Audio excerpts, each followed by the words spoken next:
இந்த பிரசங்கத்தை புரிஞ்சிக்கிறதுக்காக நான் சொல்றேன் இந்த விஷயத்தை. प्रचार को आप समझना है, इसलिए मैं ये उदाहरण दे रहा हूँ। இப்போ நிறைய இடங்கள்ல அன்னைக்கு பிரச்சனைகளுக்காக தான் பேசினிருப்பாங்க. कई जगह पर उस टाइम का जो परेशानी है उसके लिए काम करते हैं, அதுவும் தேவைதான். वो भी जरूरी है। ஆனால் ஃபியூச்சர் எப்படி இருக்கணும், நம்ம வந்து நம்மலாம் போன பிறகு நம்முடைய கிறிஸ்தவ சமுதாயம் நம்மளை காட்டிலும் நல்லா இருக்கணும், அப்படி அதுக்காக நம்ம வாழணும். भविष्य के लिए हम लोग नहीं रहने से भी हमारे जो आने वाले हैं पीढ़ियां, वो अच्छा रहना है। நம்ம போறப்போ நம்ம மூலமா ஒரு பெரிய தாக்கத்தை ஏற்படுத்தணும். हमारे जाने के बाद भी हमारे जो वंशज है वो अच्छा रहना है। அதை தான் நம்ம इங்க பிரசங்கிக்கிறோம். उसी को हम यहाँ पर प्रचार कर रहे हैं। கிறிஸ்மஸ் செய்தி கேட்டு பாருங்க. आप क्रिसमस का प्रचार सुन के देखिए। நம்ம அதை அவர்கிட்ட கேட்டேன், मैंने सुना था, நல்லது, अच्छा है।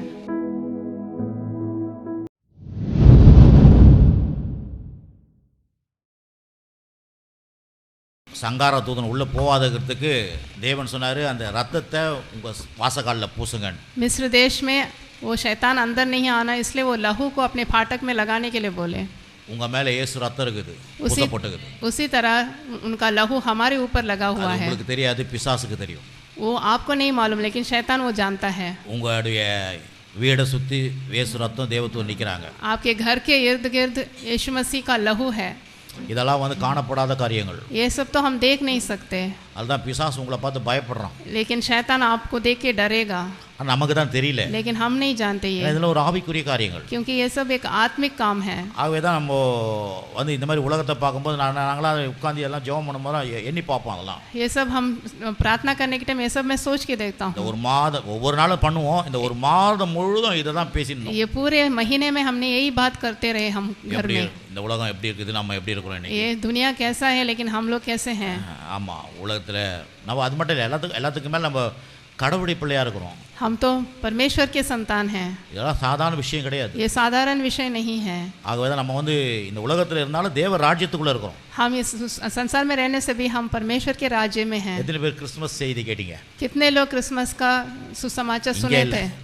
இது போட்ட பிறகு போய் கேட்டிங்களா? कितने लोग यूट्यूब में सुने? இன்னைக்கு கேளுங்க கண்டிப்பா, आज जाके सुनिए, ஏன்னா அது வந்து விலையேறு பெற்ற காரியங்கள்। அதெல்லாம் वो तो बहुत बहुमूल्य है। நான் ஜெபம் தான் பண்ண போறேன், இன்னைக்கு பிரசங்கம் பண்ண போறது இல்ல। मैं आज प्रचार नहीं करने वाला हूँ, सिर्फ प्रार्थना ही करूँगा। எல்லாரும் ஜெபம் பண்ண போறீங்க, सब लोग प्रार्थना करने वाले हैं। ஒரு 12 குறிப்பு இருக்குது, 12 पॉइंट है मेरे पास। எல்லாரும் ஒரு குறிப்புக்கு ஜெபம் பண்ணி ஆகணும்। एक एक पॉइंट के लिए एक एक जन प्रार्थना करना है। ஆமென், आमेन।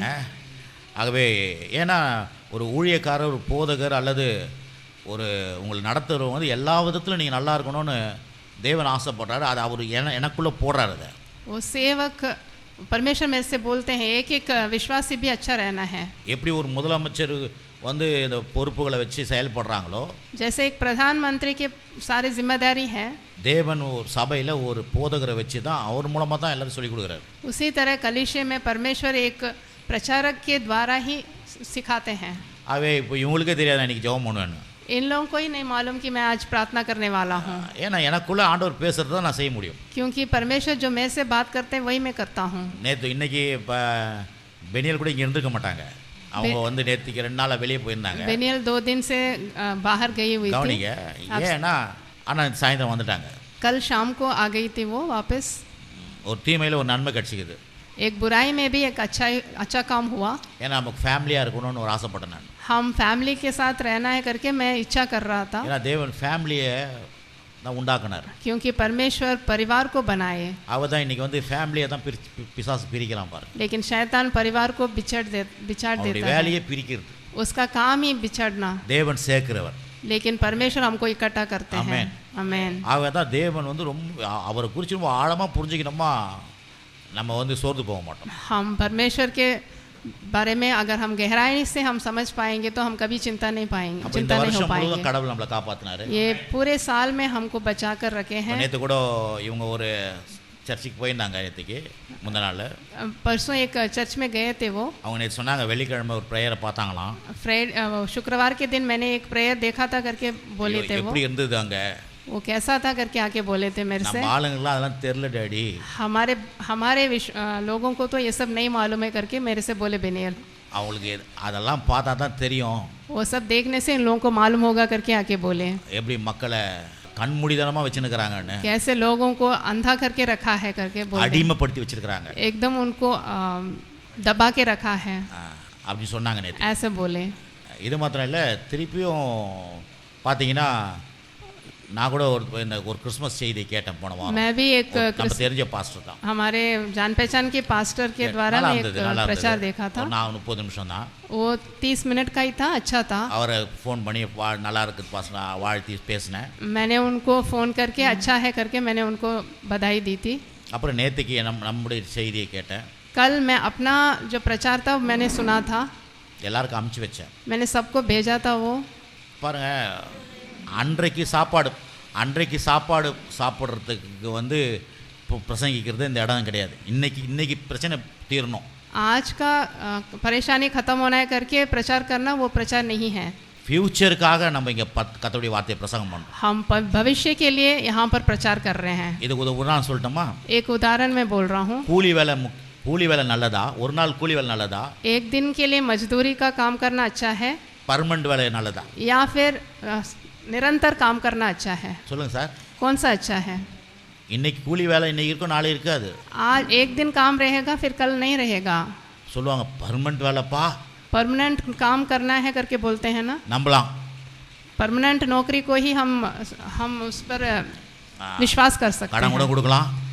हम उसके लिए तो நான் என்ன புரிஞ்சுக்கிறது, இந்த பிரசங்கத்தை புரிஞ்சுக்கிறதுக்காக நான் சொல்றேன் இந்த விஷயத்தை. प्रचार को आप समझना है, इसलिए मैं ये उदाहरण दे रहा हूँ। இப்போ நிறைய இடங்கள்ல அன்னைக்கு பிரச்சனைகளுக்காக தான் பேசினிருப்பாங்க. कई जगह पर उस टाइम का जो परेशानी है उसके लिए काम करते हैं, அதுவும் தேவைதான். वो भी जरूरी है। ஆனால் ஃபியூச்சர் எப்படி இருக்கணும்? நம்மலாம் போன பிறகு நம்முடைய கிறிஸ்தவ சமுதாயம் நம்மளை காட்டிலும் நல்லா இருக்கணும், அப்படி அதுக்காக நம்ம வாழணும். भविष्य के लिए हम लोग नहीं रहने से भी हमारे जो आने वाले हैं पीढ़ियाँ वो अच्छा रहना है। இப்போ நம்மளுடைய மூதாட்டிகள் நம்மளுக்கு சரியா செஞ்சுட்டு போலனா நம்மளுக்கு எப்படி இருக்கும்? हमारे बुजुर्ग पुरखे हमारे लिए अच्छा करके नहीं जाने से हमें कैसा लगेगा? இன்னைக்கு எவ்வளவு கஷ்டப்படுறேன் பத்தியா நானு, मैं कितना कष्ट उठा रहा हूँ करके हम बोलते हैं ना। அது மாதிரி நம்முடைய கிறிஸ்தவ சமுதாயம் उसी तरह वो मसीही समाज நமக்கு முன்ன வாழ்ந்தவங்களாம் என்னையா வாழ்ந்தானுங்க அப்படின்னு சொல்லக்கூடாது. हमसे जो पहले जो बड़े हुए थे वो कैसे हैं करके हमको बोलेंगे। நம்ம போறப்போ நம்ம மூலமா ஒரு பெரிய தாக்கத்தை ஏற்படுத்தணும். हमारे जाने के बाद भी हमारे जो वंशज है वो अच्छा रहना है, அதைத்தான் நம்ம இங்க பிரசங்கிக்கிறோம். उसी को हम यहाँ पर प्रचार कर रहे हैं। கிறிஸ்மஸ் செய்தி கேட்டு பாருங்க. आप क्रिसमस का प्रचार सुन के देखिए। அப்ப அது அவர்கிட்ட கேட்டேன், मैंने सुना था, நல்லது, अच्छा है। பொதுவாக கண்ணீர் கவலை வேதனை எல்லாம் கடவுள் மாற்றுவார், आंसुओं को पोंछ डालेंगे, कठिनाइयों को दूर करेंगे करके वो प्रचार में था। நல்லது தான், தப்பு சொல்ல, वो भी अच्छा ही है। ஆனால் நம்ம நிகழ்ச்சி ஒரு ஹவர் 23 நிமிஷம் பிரசங்கம் பண்ணியிருக்கோம். लेकिन हमारा जो प्रचार है वो सुन के देखिए, அதில் பாரு எல்லாமே இருக்கும், उसमें सब कुछ शामिल है, விளக்கங்கள் இருக்கும், उसका वर्णन भी है। நீங்கள் உங்கள் ஆண்டவரை போய் சொல்கிறதுக்கு கற்றுக்கிற மாதிரி இருக்கும். आप परमेश्वर से जाके बात करने के जैसा है वो। நான் சொன்னேன்ல, இங்கிலீஷ் பேச தெரிஞ்சு எல்லார்கிட்டையும் பேசுனீங்க எப்படி இருக்கும்? अंग्रेजी बात करने के टाइम कैसा लगेगा? சும்மா தெரியாத இங்கிலீஷை பேசிட்டு நாளைக்கு தெரிஞ்ச உடனே ஓடி வந்துடும், இல்லை சார் டக்குன்னு தமிழில் பேசுவாங்க. जैसे टूटी फूटी इंग्लिश बात करने के टाइम तो हम नहीं बात कर அந்த सकते, மாதிரி दौड़ के आ கடவுளுடைய जाएंगे। காரியங்களை நம்ம விளங்கி வச்சுக்கணுமா? उसी तरह परमेश्वर की बातों भी, இந்த உலகத்தில் அற்புதமான கிறிஸ்தவ நம்ம வாழ்வோம். परमेश्वर की बातें को समझने से हम अद्भुत रूप से हम जी सकेंगे। ஆமென், आमेन। அதுதான் இந்த சபையில் பிரசங்கிக்கிறோம். वैसे ही हम इस कलीसिया में प्रचार करते நான் हैं। கற்றுக்கிற இடத்துலையும் அப்படி தான் இருக்குது. मैं जहाँ पर सीख के आया हूँ वहाँ पर भी वैसे ही है। உங்களுக்கு நல்ல செய்தி இன்னும் நல்லா கேட்கணும்னா आपको और अच्छा सुनना है तो நம்முடைய தலைமை சபை போதங்களை கேளுங்க. हमारा मेन चर्च का जो प्रचार है वो सुन के देखिए। இப்போ கூட திருமண சீரியஸை பேசுறாரு, திருமணம்னா எவ்வளவு முக்கியன்றதை பத்தி अभी பேசுறாரு. भी विवाह कितना जरूरी है करके वो हमारे पास्टर बोल रहे हैं। அந்த திருமண வாழ்க்கையில எப்படிலாம் வாழணுன்றத வசனத்திலிருந்து எடுத்து போதிக்கிறார். विवाहिक जीवन कैसा जीना है करके वो प्रचार कर रहे हैं हमारे पास्टर जी। ஆணுக்கு என்ன உரிமை இருக்குது, पुरुष को कितना अधिकार है, பெண்ணுக்கு என்ன உரிமை, கணவனுக்கு என்ன உரிமை, மனைவிக்கு என்ன உரிமை, स्त्री को क्या अधिकार है, पति को कितना अधिकार है, पत्नी को कितना இதெல்லாம் अधिकार है, அங்க என்ன அக்கு அடையாளங்க மாதிரி அழகா பிரசங்கம் பண்றாரு. वो सब निकाल के वो हमारे पास्टर जी प्रचार कर रहे हैं। அந்த மாதிரி வேணும்னா உங்களுக்கு இன்னும் பசி தாகறனா அந்த மாதிரி காரியங்களை கேளுங்க. अगर वैसा सुनना है तो आप उस चर्च का प्रचार सुनिए, நல்லா இருக்கும். वो अच्छा रहेगा। சுந்தரி சகதி கூட இறந்துட்டாங்க, கத்தருக்குள்ள இறந்துட்டாங்க. हमारी सुंदरी सिस्टर तो अभी तो नहीं है, उनका निधन हो गया है। அவங்க ஹைதராபாத்தில் இருந்தாங்க. वो हैदराबाद में थे। அவங்க பாஸ்டர் சொல்லி அனுப்பிச்சாரு, उनके पास्टर बोल के भेजे थे, ஊரை விட்டு போனீங்கன்னா तुम यहाँ से जाने से ஏஎஃப்டிக்கு போங்கன்னு. तुम AFT कलिशे में जाओ करके बोल के भेजे। அவங்க தேடினாங்க, वो ढूंढ के आए थे, போயிட்டு வந்தாங்க. वो AFT कलिशे जाके आए। இதெல்லாம் நடந்த காரியம் சொல்கிறேன். ये जो कुछ हुआ मैं बता रहा हूँ मैं आपको। அதுக்கப்புறம் அங்கே கொஞ்சம் தூரம் போக முடியலன்னு சொல்லிட்டு அங்கேயே கேட்டாங்க, இந்த பிரான்ச் சர்ச் கும்படிப்பூண்டியில் இருக்குதாங்க. उतना दूर नहीं जाके आ सकते हैं करके उनसे पूछे थे गुम्बड़ी पुंडी में चर्च है क्या। அவங்க சொன்னாங்க, அட்ரஸ் கொடுத்து அமிச்சா இங்கே வந்தாங்க. वो एड्रेस दिए थे। उसके बाद सुंदरी सिस्टर यहाँ पर आए। அவங்க தாய் நல்ல ஒரு இடத்துலையும் அவங்களே கொண்டாந்து சேர்த்து கொடுக்குறாங்க. उनकी बेटी को भी यहाँ पर लेके आए। இன்னைக்கு பிரசங்கிக்கிற அளவுக்கு இருக்கிறாங்க. अभी वो अनुवाद करने जैसा बन गए हैं। वो என்ன சொல்ல வரேன்னா, क्या बोलने वाला हूँ मैं। நேற்று கூட இந்திக்காரங்களுடைய இதெல்லாம் பார்த்தோம் நாங்கள். मैं कल वो हिंदी वालों का प्रचार सुना था मैंने। அருமையாக ஊழியம் பண்ணுகிறாங்க. वहाँ पर अच्छा सेवकाई कर रहे हैं वो। இப்போ சர்ச்சு என்னன்னா என்ன, वो कलिसिया का मतलब क्या है। இங்கே வர மக்கள் यहाँ पर जो भी आते हैं கடவுளுடைய ராஜ்யங்களுக்காக செயல்படுகிற மக்களாக இருக்கும். परमेश्वर के राज्य के लिए काम करने जैसा योग्य बनना है। ஆமென், आमेन, அல்லேலூயா. हालेलुया। ஆகவே நம்ம புது வருஷத்துக்கு போக போகிறோம். अभी हम नए साल में जाने वाले हैं। நம்ம ஜெபம் பண்ண போகிறோம். अभी हम प्रार्थना करने वाले हैं। ஆண்டவர் எனக்கு உணர்த்தின அந்த ஜெப குறிப்பை உங்ககிட்ட சொல்ல போகிறேன். परमेश्वर जो कुछ भी बात में मुझसे कही है मैं आपसे बोलने वाला हूँ। आप भी प्रार्थना कीजिए। அடுத்த வருஷம் நம்ம சிறப்பாக இருப்போம். अगले साल हम और अच्छे रहेंगे। அற்புதமான சபையெல்லாம் வளர வைப்பார். இப்போ கூட சபை நிறைய வளர்ந்து தான் இருக்குது. अद्भुत रूप से हमारा कलिशे भी बढ़ेगा। ஆனால் இன்னும் वளர வைப்பார். अभी और भी बढ़ेगा।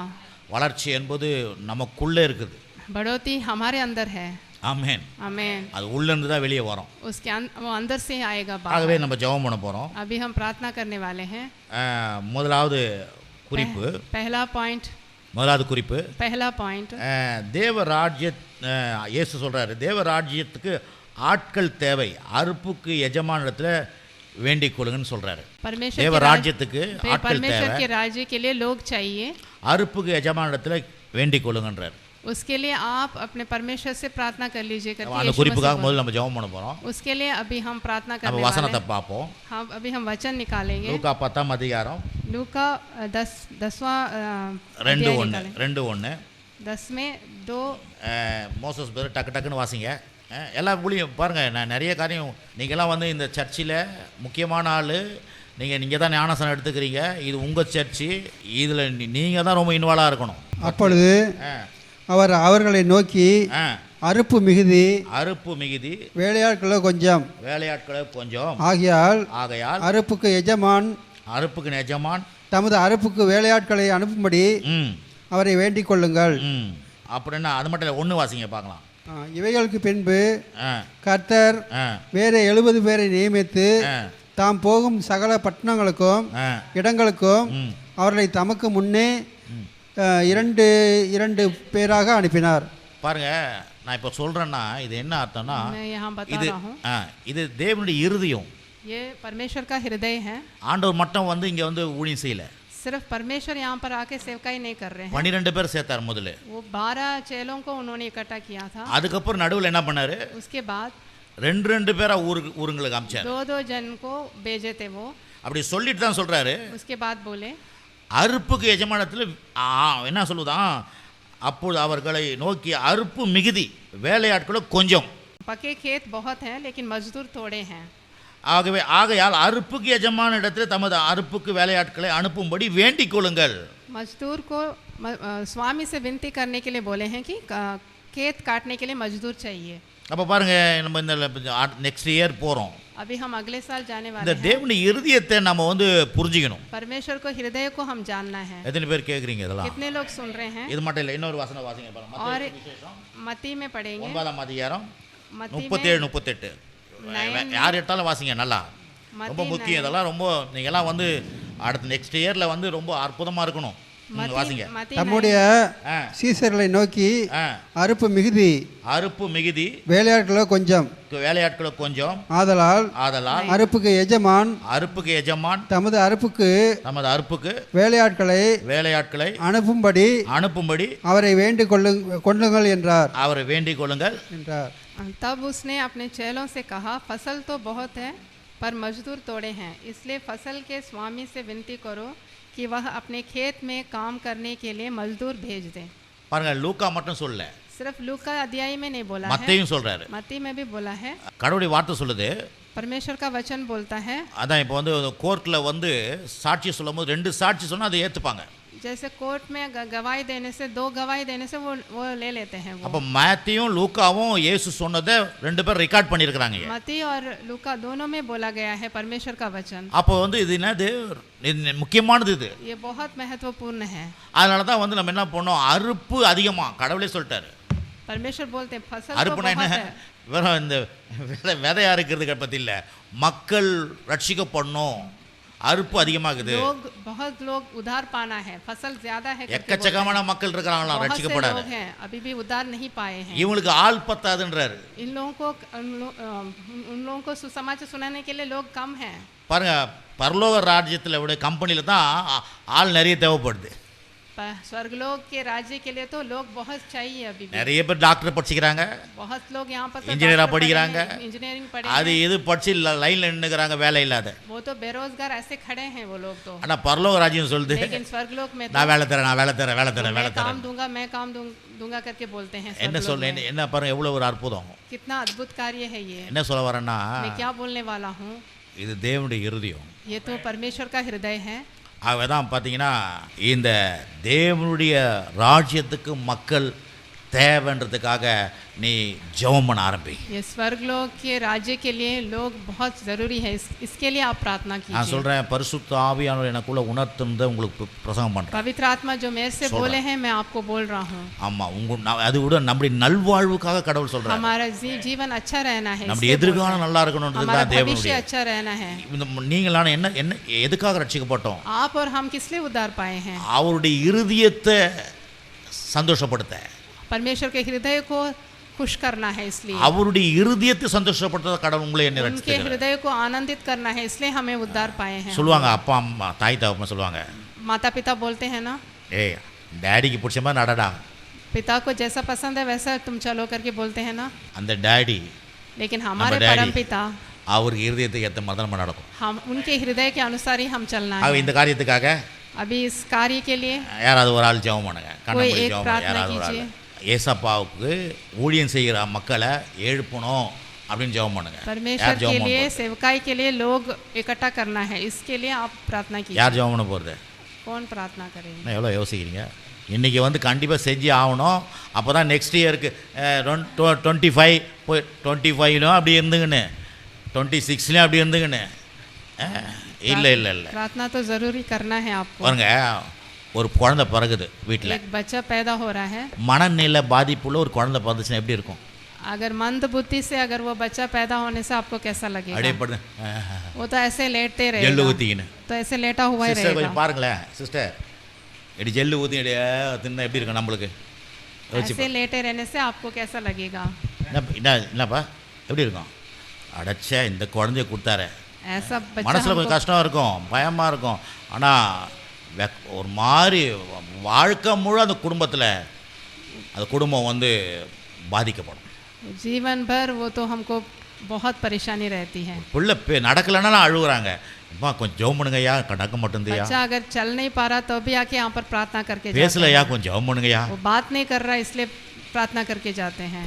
சர்ச்சி அவருடைய பிள்ளைங்க, लेकिन हम तो उनके बच्चे हैं, நீங்கள் நானும் ஜெல்லு ஊற்றுற மாதிரிலாம் இருக்கக்கூடாது। लेकिन हम और आप तो मंद बुद्धि में नहीं रहना है। நான் எவ்வளோ நயமாக சொல்லி கொடுக்குறேன் मैं எல்லாமே, कितना सरलता से आपको समझा रहा हूँ, புரியுதுங்களா? आपको समझ में आ रहा है।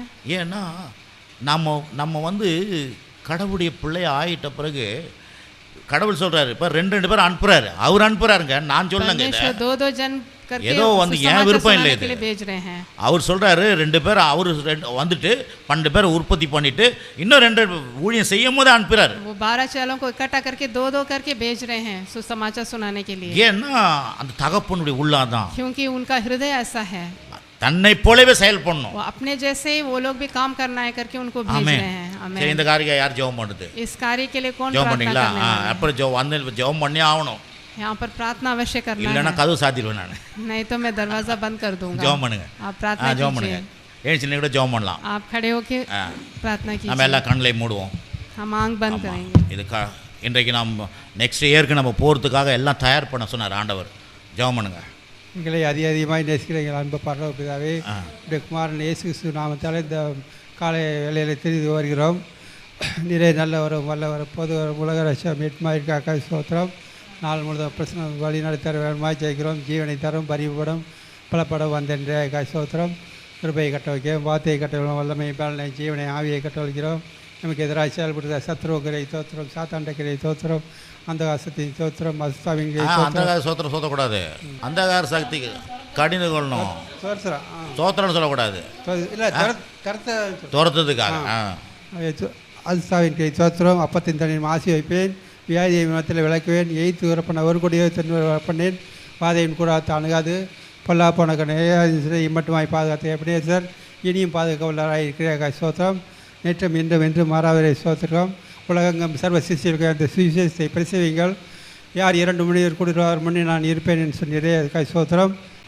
ஒரு தனி மனிதன் பாவத்திற்காக உலகமே பாவத்திலே மூழ்கி இருப்பதால் அந்த பாவத்தை நீக்குவதற்காக வந்த இயேசுவை பின்பற்ற நீங்கள் தயாராக இருக்க இயேசுவை நாங்கள் பிரார்த்திக்கிறோம். வல்லமை ஒவ்வொருவர் மேலும் இறங்க வேண்டுமாய் ஜெபிக்கிறோம். உடைய வார்த்தையை பிரசங்கிக்க நீங்கள் 2 பேரை அனுப்பினீரே, அப்படிப்பட்ட காரியங்களை ஒவ்வொருவரும் செய்யத்தக்கதாக கடவுள் நம்மளை அதை அனுப்ப ஒவ்வொருவரையும் அனுப்பி திட்டமிட்டவர்களாக இருக்கிறார் சோதரம்ப்பா. இது வல்லமை வெளிப்படும்படியாக செய்கிறோம். ஆபத்தை மையப்படுத்தும்படியாக செய்கிறோம். வல்லவரம் நல்லவரம் போதகரம் உலகரட்சம் மீட்பரும் இயேசு நாமத்தினால் ஜெபிக்கிறோம் எங்கள் அன்பு பரலோக பிதாவே. ஆமேன். ஆமேன். ஜெபம் பண்ணணும், எல்லாம் கற்றுக்கணும். என்ன ஜெபம் பண்ணோம் அப்படின்னா, प्रार्थना करने के लिए सीख लेना है आप. உங்களுக்கு என்ன கேள்வி உங்களுக்கு கேட்டாங்களோ அந்த கேள்விக்கு தான் நீங்கள் பதில் எழுதணும்.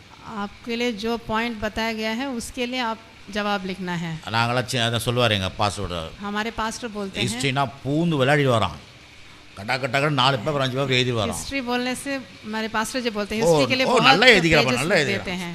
அப்படி போட்டுருவாங்களா மார்க். वो तो अच्छा लिखा है करके मार्क डाल देते हैं. लेकिन நல்லா படிக்கிறவங்க அதை பார்ப்பாங்க. लेकिन जो अच्छा पढ़ते हैं वो देखते हैं. ஏன்னா தேவனுடைய வார்த்தை சொல்லுது, परमेश्वर का वचन बोलता है. என்ன நம்மளுடைய இல்லை இதெல்லாம் நம்ம கற்றுக்கணும். ये सब हम सीखना है. நமக்கு என்ன சொன்னாங்களோ हमारे जो बताया गया है அதான் ட்ரைனிங். वही ट्रेनिंग है.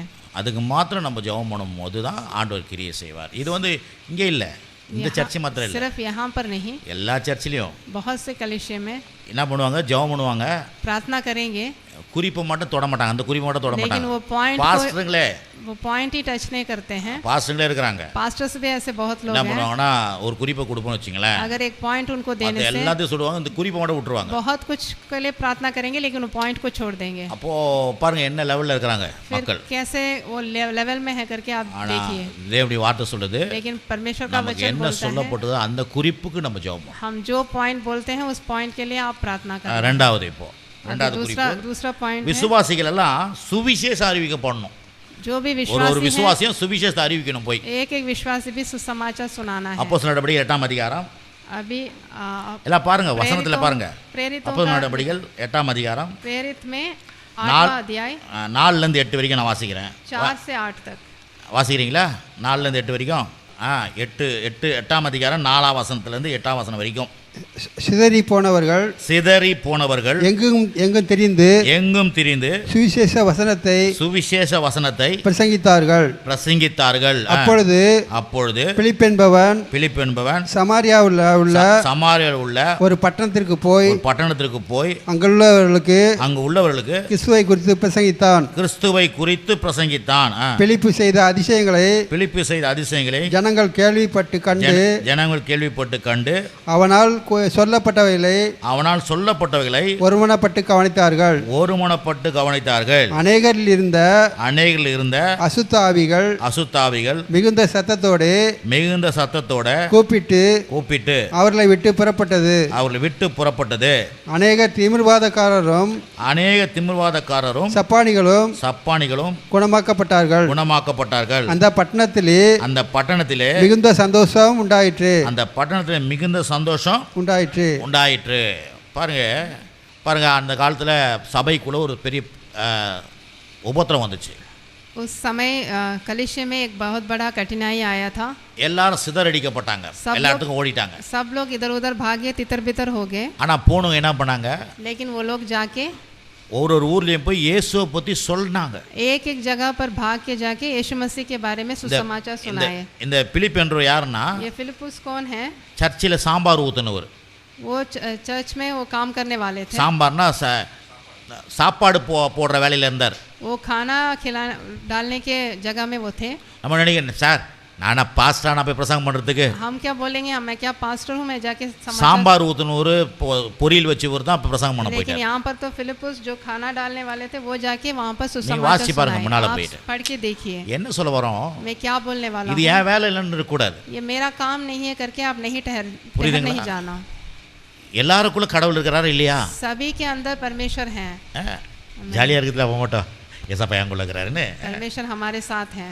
அப்ப அதே போல எல்லாருக்குள்ள இயேசுக்குள்ள இருக்கிறாரு. எல்லாருக்கும் अगर सभी के நம்ம கடவுளை अंदर பத்தி சொல்லணும்.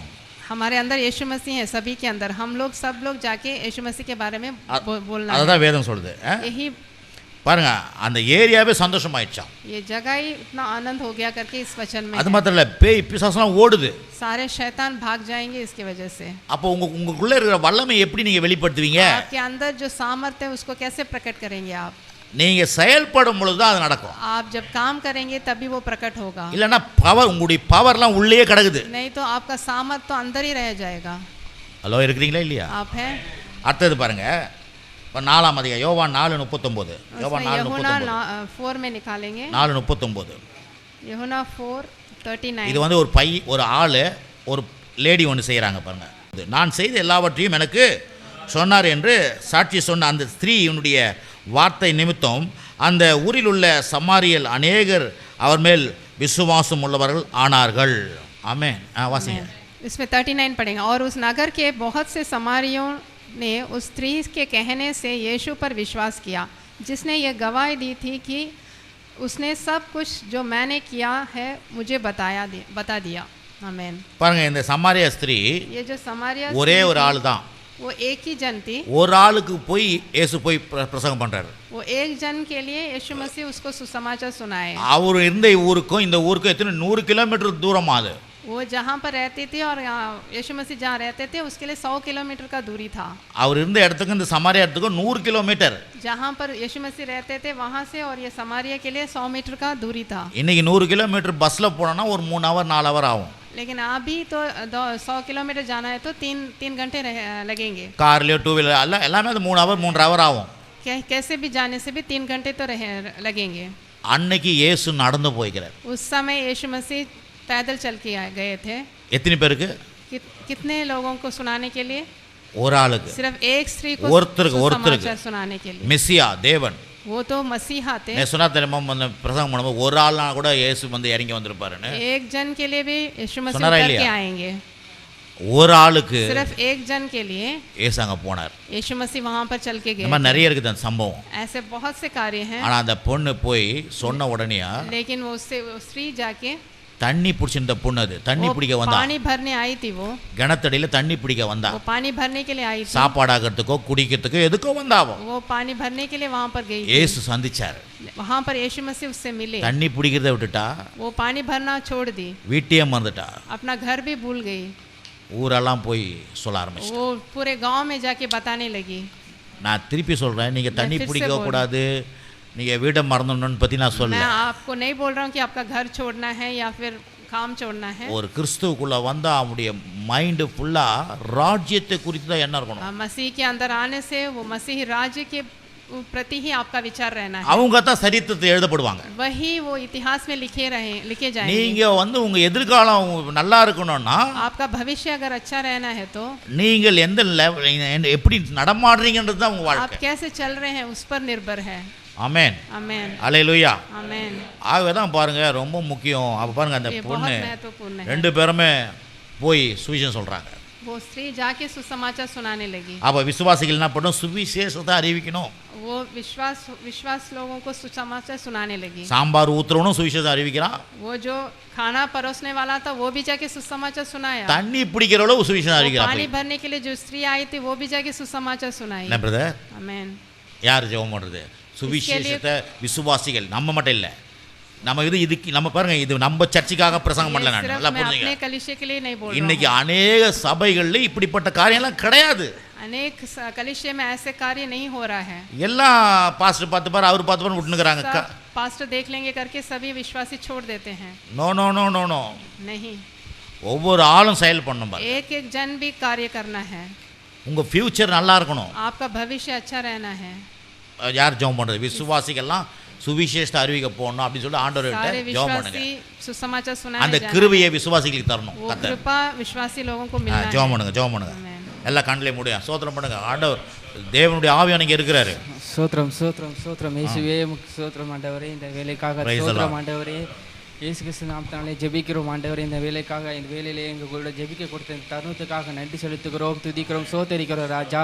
எங்களை கூட்டு சேர்த்து இந்த வருஷம் முழுவதுமாக எங்களுக்கு கண்ணின் மணி போல் பாதுகாத்து எங்கள் வழிநடத்து வந்து போஷித்து வழிநடத்து வந்து பாதுகாத்து வழிநடத்து வந்தது. அதுக்காக கோடான கோடி நன்றி செலுத்துகிறோம் ஆண்டவரே. ஆண்டவரே, நீர் எங்கள் மீது வைத்த மாபெரும் அன்புக்காக, தயவுக்காக, இரக்கத்துக்காக கோடான கோடி நன்றி செலுத்துகிறோம் ராஜா. ஆண்டவரே, நீர் எங்களை தெரிந்து கொண்டு எங்களை ரட்சிப்புக்குள்ளாக கொண்டு வந்து எங்களை வழிநடத்தி வருகிறது. அதுக்காக கோடான கோடி நன்றி செலுத்துகிறோம். சத்தியத்தை அறிவீர்கள், சத்தியம் உங்களை விடுதலையாக்கும் என்று எழுதப்பட்டிருக்கிறது. அப்படியா சத்தியத்தை எங்களை அறியக்கூடிய கிருபையை எங்களை தந்தீரே, அதுக்காக உங்களுக்கு ஸ்தோத்திரம் ஆண்டவரே.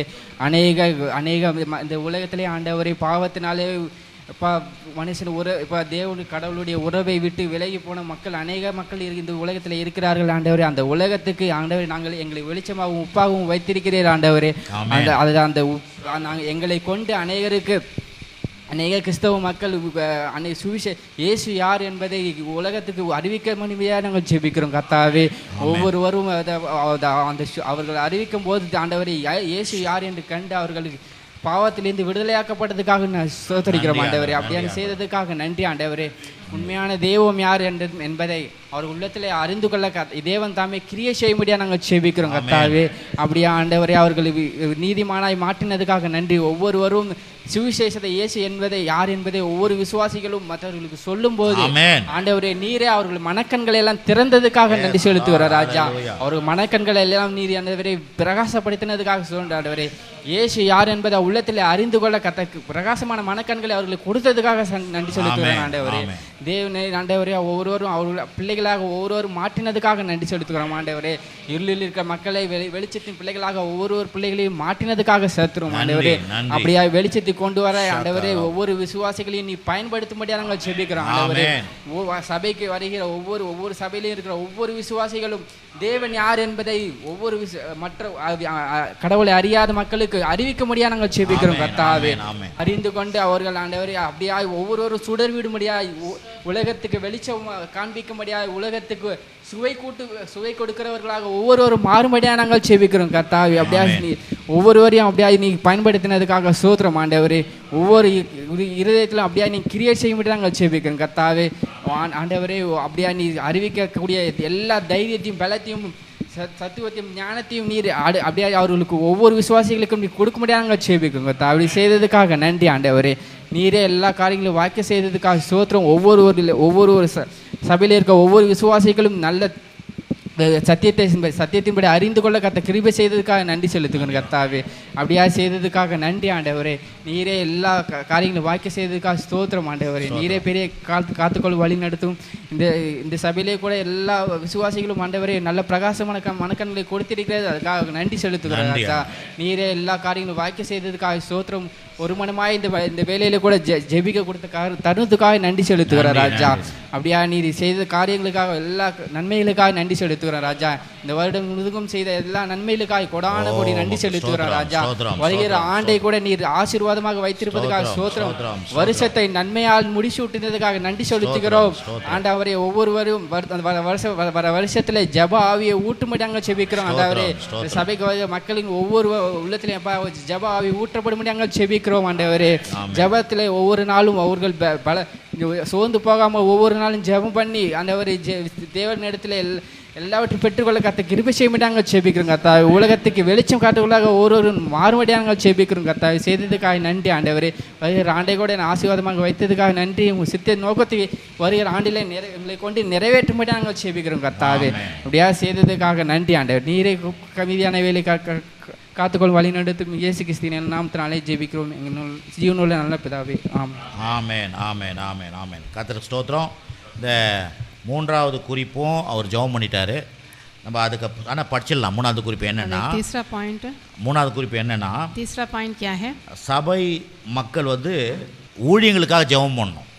जो சபை மக்கள் कलीसिया के लोग हैं वो ஊழியங்களுக்காக ஜெபம் सेवकाई பண்ணணும். के लिए प्रार्थना करना है. அதான் அந்த குறிப்பு. यही है वो पॉइंट. அப்போஸ்தலர் நடபடிகள் 12:5 வாசிப்போம்.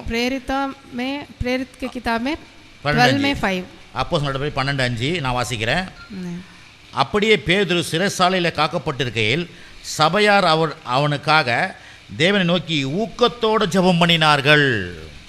बंदी गृह में पतरस की रखवाली हो रही थी, परंतु कलीसिया उसके लिए लो लगाकर परमेश्वर की से प्रार्थना कर रही थी.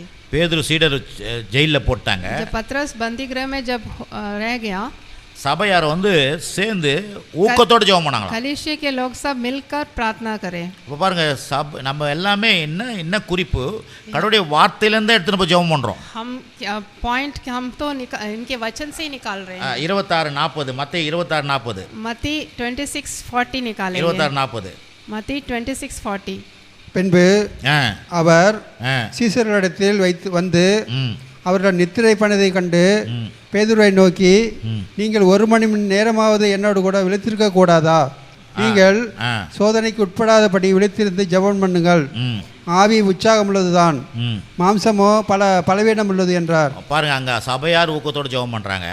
यहाँ पर तो कलीसिया के लोग ஜெபம் प्रार्थना कर பண்றாங்க. रहे हैं. இங்க இயேசு வந்து ஜெபம் பண்றத வலியுறுத்துறார். यहाँ पर यीशु मसीह प्रार्थना करने के लिए बोल रहे हैं. என்ன சொல்றாரு? 1 மணி நேரம் கூட ஜெபம் பண்ண முடியல அவனால. 1 घंटा भी तुम प्रार्थना नहीं कर सकते हो करके पूछ रहे हैं. அப்ப நம்ம அடுத்த வருஷம் போறோம். अभी हम अगले साल में जाने वाले हैं. இன்னைக்கு ஏன் அதெல்லாம் செய்ய சொல்றாரு ஆண்டவர்? मैं आज किसलिए ऐसा मेरे से परमेश्वर बोल रहे हैं? நம்முடைய வாழ்க்கை தரம் மாறணும். हमारे जो जीवन का श्रेणी है वो बढ़ना है. சொல்றாரு ஏன்னா நீ ஜெபம் பண்ணலன்னா நீ ஜெபம் பண்ணும்போது சோதனையிலேருந்து தப்பிச்சுப்பேன்றாரு. तुम प्रार्थना करने से तुम सारे परेशानी से बच जाओगे. சோதனைக்கு மாட்டாத இருக்கணும்னா ஜெபம் பண்ண ஆரம்பி. अगर परेशानी नहीं आना है तो ஜெபம் பண்ணா प्रार्थना करना है. ஜெபம் பண்ணா சோதனையில மாட்டிப்ப. नहीं तो तुम परेशानी आ जाएगी. அப்ப பாருங்க, இன்னொரு 22:46 லூக்கா 22:46 लूका 22:46. வாசிக்கிட்டேன் நானு. நீங்கள் நித்திரை பண்ணுகிறது என்ன? நீங்கள் நித்திரை பண்ணுகிறது என்ன? சோதனைக்கு உட்படாதபடிக்கு எழுந்திருந்து ஜெபம் பண்ணுங்கள். எழுந்திருந்து ஜெபம் பண்ணுங்கள் என்றார். और என்ன சொல்றாரா? அப்படின்னா उठ के प्रार्थना करो.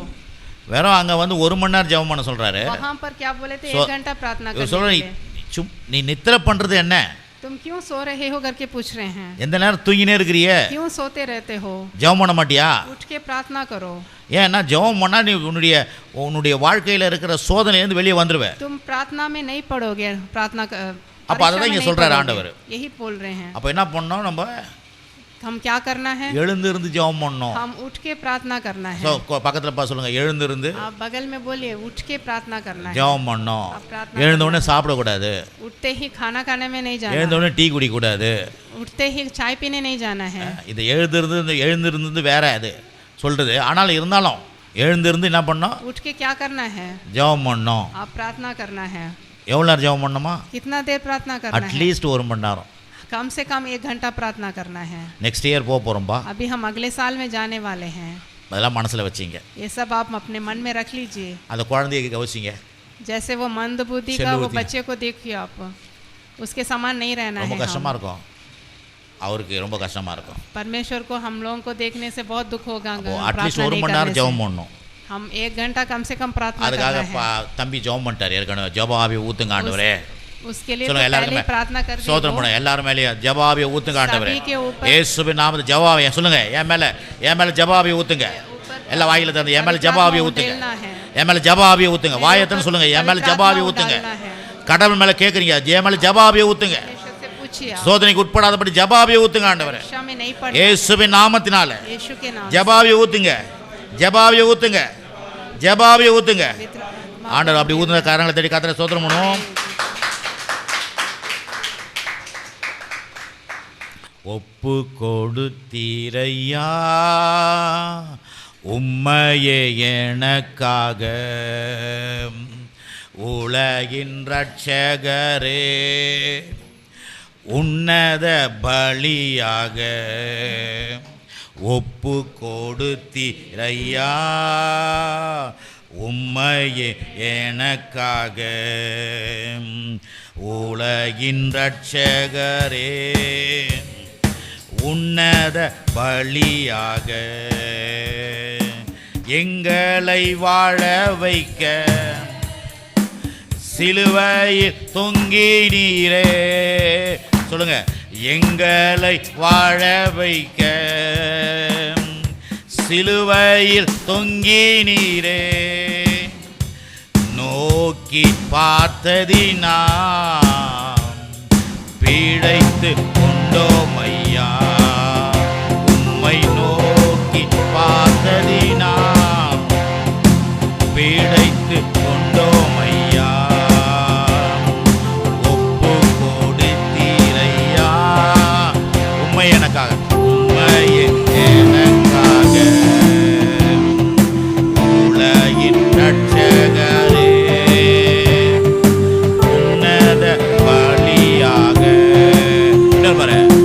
ஒப்பு கொடுத்தீரையா, இயேசுவே எனக்காக உலகின் இரட்சகரே. உன்னத பலியாக.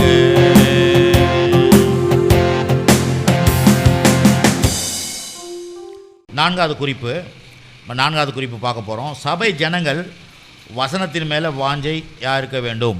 சபை மக்கள் என்ன பண்ணுமா பாருங்கள், ரொம்ப ரொம்ப முதலாவது ஆண்டவர்கிட்ட ஆட்களுக்காக ஜெபம் பண்ணணும். ரெண்டாவது விசுவாசிகள் சுவிசேஷத்தை அறிவிக்கணும். மூன்றாவது சபை ஜனங்கள் ஊழியங்களுக்காக ஜெபம் பண்ணணும். இப்போ நான்காவது சபை ஜனங்கள் வசனத்து மேலே வாஞ்சையாக இருக்க வேண்டும். லட்டு பூந்தி மேலே கிடையாது. कलीसिया के लोग वचन के ऊपर बहुत प्रेरित रहना है. வசனத்து மேலே வாஞ்சையாக இருக்கும். वचन के ऊपर बहुत वांछा में रहना है. ஒரு வசனத்தை வாசிப்போம். சங்கீதம் 1.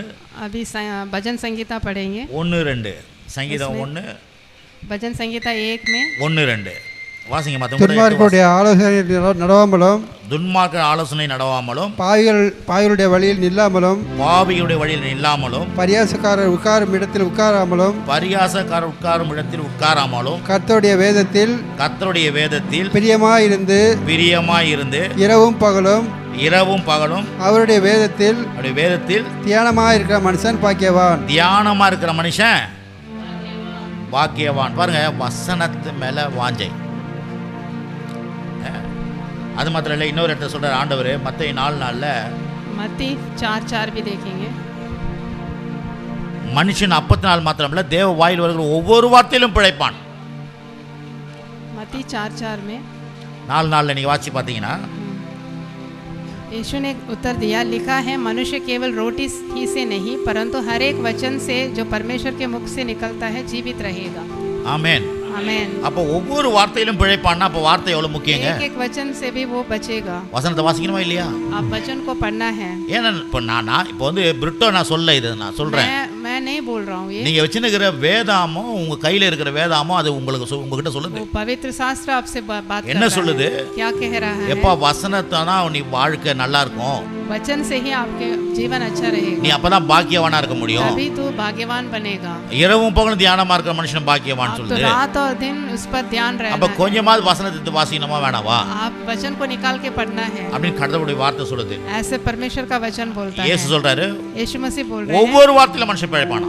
एक एक वचन से भी वो जीवित रहेगा. அப்ப பிழைப்பு கொடுக்கிற நல்வாழ்வு கொடுக்கிற அந்த வார்த்தையை வாசிக்கலாமா எப்படி பிழைக்க முடியும்? जीवन देने वाला वो वचन को हम अवश्य पढ़ना है. பாருங்க, யோசிச்சு பாருங்க. அதே மாதிரி யோசுவா 1:8 योशुवा 1:8 அதுல என்ன சொல்றாரு பாருங்க. யோசுவா கிட்ட சொல்றாரு கடவுள். யோசுவா 1:8 வாசிக்கிறேன். இந்த நியாயப்பிரமாணம் புஸ்தகம் உன் வாயை விட்டு பிரியாத இருப்பதாக, இதில் எழுதியிருக்கிறபடியெல்லாம் நீ செய்ய கவனமாயிருக்கும்படி இரவும் பகலும் அதை தியானித்துக் கொண்டிருப்பாயாக. அதே வார்த்தை. அப்பொழுது நீ உன் வழியே வாய்க்க பண்ணுவாய், அப்பொழுது நீ புத்திமானே நடந்து கொள்வாய். வாசிங்க. व्यवस्था की है पुस्तक तेरे चित्त से कभी न उतर न पाए, इसी में दिन रात ध्यान दिए रहना, इसलिए कि जो कुछ उसमें लिखा है उसके अनुसार करने की तू चौकसी करते रहना. आमीन. என்ன சொல்றாரு? इसमें क्या बता இந்த रहे हैं? புஸ்தகம் வாயில தான் இருக்கணும்ன்றாரு. ये पुस्तक तेरे चित्त में रहना है. ஏன் அதை வச்சுக்கோ? புஸ்தகத்தை வாயில இந்த நீ படிச்சாதான் வாயில வந்து புஸ்தகம் இந்த வசனம் வாயில நிற்கும். तुम पढ़ने से ही तेरे मुंह में वो वचन रहेगा. நீ படிக்கலன்னா அந்த வாயில அந்த வார்த்தை வராது. अगर नहीं पढ़ने से तुम्हारे मुंह से वो वचन नहीं आएगा. அது மாத்திரம் இல்ல, ஏன் வாயில வைக்க சொல்றாரு? इसलिए उसको अपने मुंह में रखने के लिए உன் बोल வழியே இதுதான், உன் வழியை வாய்க்க பண்ணும், வழியை உன் வாழ்க்கையினுடைய வழியை வாய்க்க तुम्हारे பண்ணக்கூடியது. जीवन के लिए मार्ग बना के देगा. அது மாத்திரமல்ல, நீ புத்திமானா நடந்துக்கணும். तुम सफल हो पाओगे. அப்படின்னா இந்த உலகத்துல புத்தி ஞானம் அறிவெல்லாம் ரொம்ப முக்கியம். तुम्हें बुद्धि समझ और तुम प्रभावशाली बनोगे. அப்போ இதெல்லாம் அந்த வார்த்தையில தான் இருக்குது. ये सब ये वचन में ही है. அப்போ விசுவாசிகள் என்ன பண்ணணும்? विश्वासी लोग कैसे रहना है? வார்த்தையினால उनके वचन को வாசிக்க ஆரம்பிக்கணும். उनको वचन को पढ़ने लगना है. ஆமென். आमेन. சரி, நம்ம ஜெபம் பண்ணலாமா? अभी हम प्रार्थना எல்லா விசுவாசிகளும் வசனத்தை வாசிக்கணும், அதுக்காக ஜெபம் பண்ணணும். सब विश्वासी वचन को पढ़ना है, जॉब उसके में लिए लगा। प्रार्थना करें. அப்படியே உட்காந்து டக்கு டக்குன்னு ஜெபம் பண்ணுங்க, முடிங்க. ஆமென், ஆமென். எல்லா ஸ்தோத்திரம் சொல்லுங்க.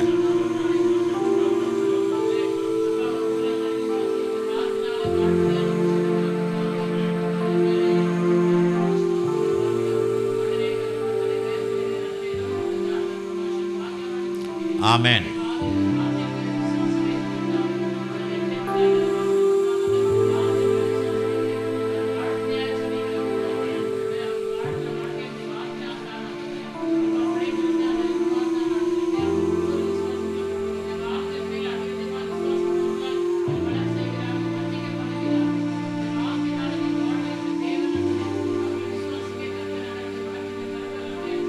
ஆமென்,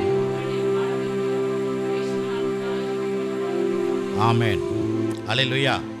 அது பாட்டு பாடும். அவர் வார்த்தையின் மேலே நான் சார்ந்திருப்பதால் கவலை ஒன்றும் எனக்கில்லையே, என் தேவைகளெல்லாம்.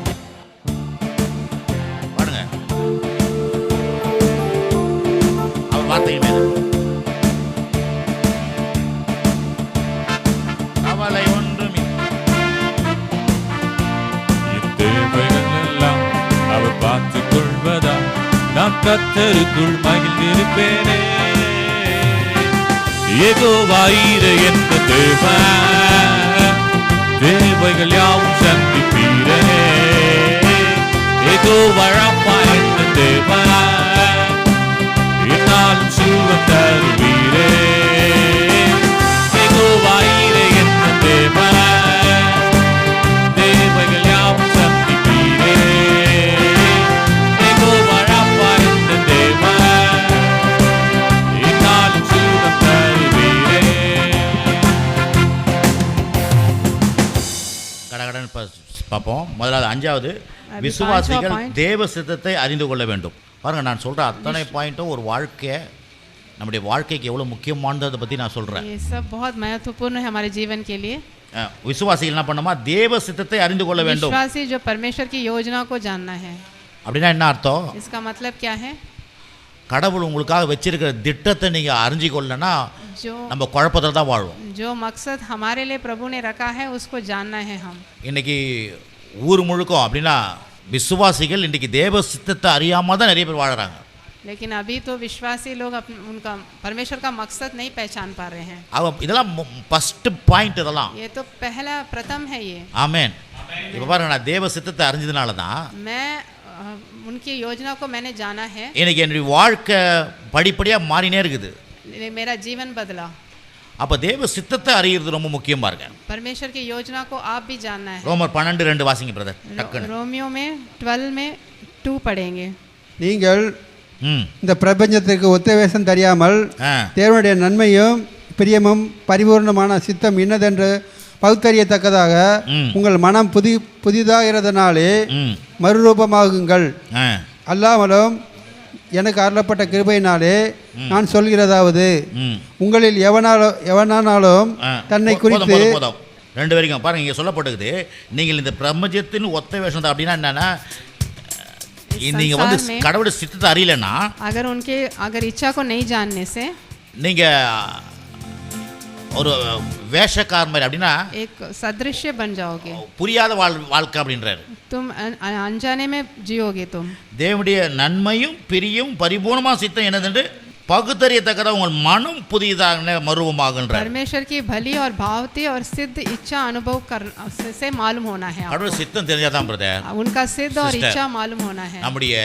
நமக்கு தெளிவான ஒரு வாழ்க்கை வாழ முடியும். हम स्पष्ट रूप से हम जीवन जी पाएंगे, இல்லைன்னா தெளிவில்லாத வாழ்ந்துடும். नहीं तो हम स्पष्ट जीवन नहीं जी सकेंगे. ஆகவே நம்ம அந்த இந்த கடவுள் சித்தம் செய்யறதுக்காக யாராவது ஜெபம் பண்ணுங்க. परमेश्वर की योजना ஜெபம் पूरा பண்ணியா? करना है, उसके ஜோசப் लिए ஜெபம் பண்ணுவார். उसके लिए ஜெபம் प्रार्थना பண்ணுங்க. கடவுளுடைய சித்தத்தை ஆண்டவர் எல்லா விசுவாசிகளும் நம்ம மட்டும் இல்லை, நம்ம சர்ச்சை மட்டும் இல்லை, எல்லா விசுவாசியும் அது அறிஞ்சிக்கொள்ளணும். அதுக்காக ஜெபம் பண்ணணும். நெக்ஸ்ட் இயரில் நீங்கள் ஜெபம் பண்ணுறதுன்னா ஃபயராக இருக்கும். ஆமென். अगले समय प्रार्थना करने में ஆகவே एकदम अच्छा रहेगा. எல்லா மக்களும் தேவ சித்தத்தை செய்யணும். பாருங்க, தேவ சித்தத்தை செய்ய ஆரம்பிச்சாலே எல்லாம் வர ஆரம்பிச்சிடும். சொல்லுங்க, எல்லாரும் தேவ சித்தத்தை செய்யும்படியா கர்த்தர் ஸ்தோத்திரம் பண்ணுவோம். ஸ்தோத்திரம் எல்லா வாயில திறந்து, எல்லா வாயில திறங்க. அப்பதான் ஜெபமே வரும். வாயை திறக்கல ஜெபமே வராது. அல்லேலூயா ஸ்தோத்திரம். எல்லாம் அல்லேலூயா சொல்லுங்க. வாயில இருந்து ஆமேன்னு சொல்லுங்க. ஆமா, இதெல்லாம் வாயில அடிப்படை. இதெல்லாம் அல்லேலூயா ஆமேன். இதெல்லாம் சொல்லனா ஜெபம் கூட வராது. அல்லேலூயா, எல்லாம் அல்லேலூயா சொல்லுங்க. ஆமென். இயேசுவுக்கு நன்றி. அல்லேலூயா. தேவ சித்தத்தை நான் செய்வேன், தேவ சித்தத்தை அறிஞ்சு கொள்ளுவேன். இல்ல வாய் திறந்து தேவ சித்தத்தை நான் அறிந்து கொள்ளுவேன், தேவ சித்தத்தை நான் அறிஞ்சு கொள்ளுவேன், தேவ சித்தத்தை நான் வாழுவேன். அல்லேலூயா. சித்தமுண்டு சுத்தமாகு.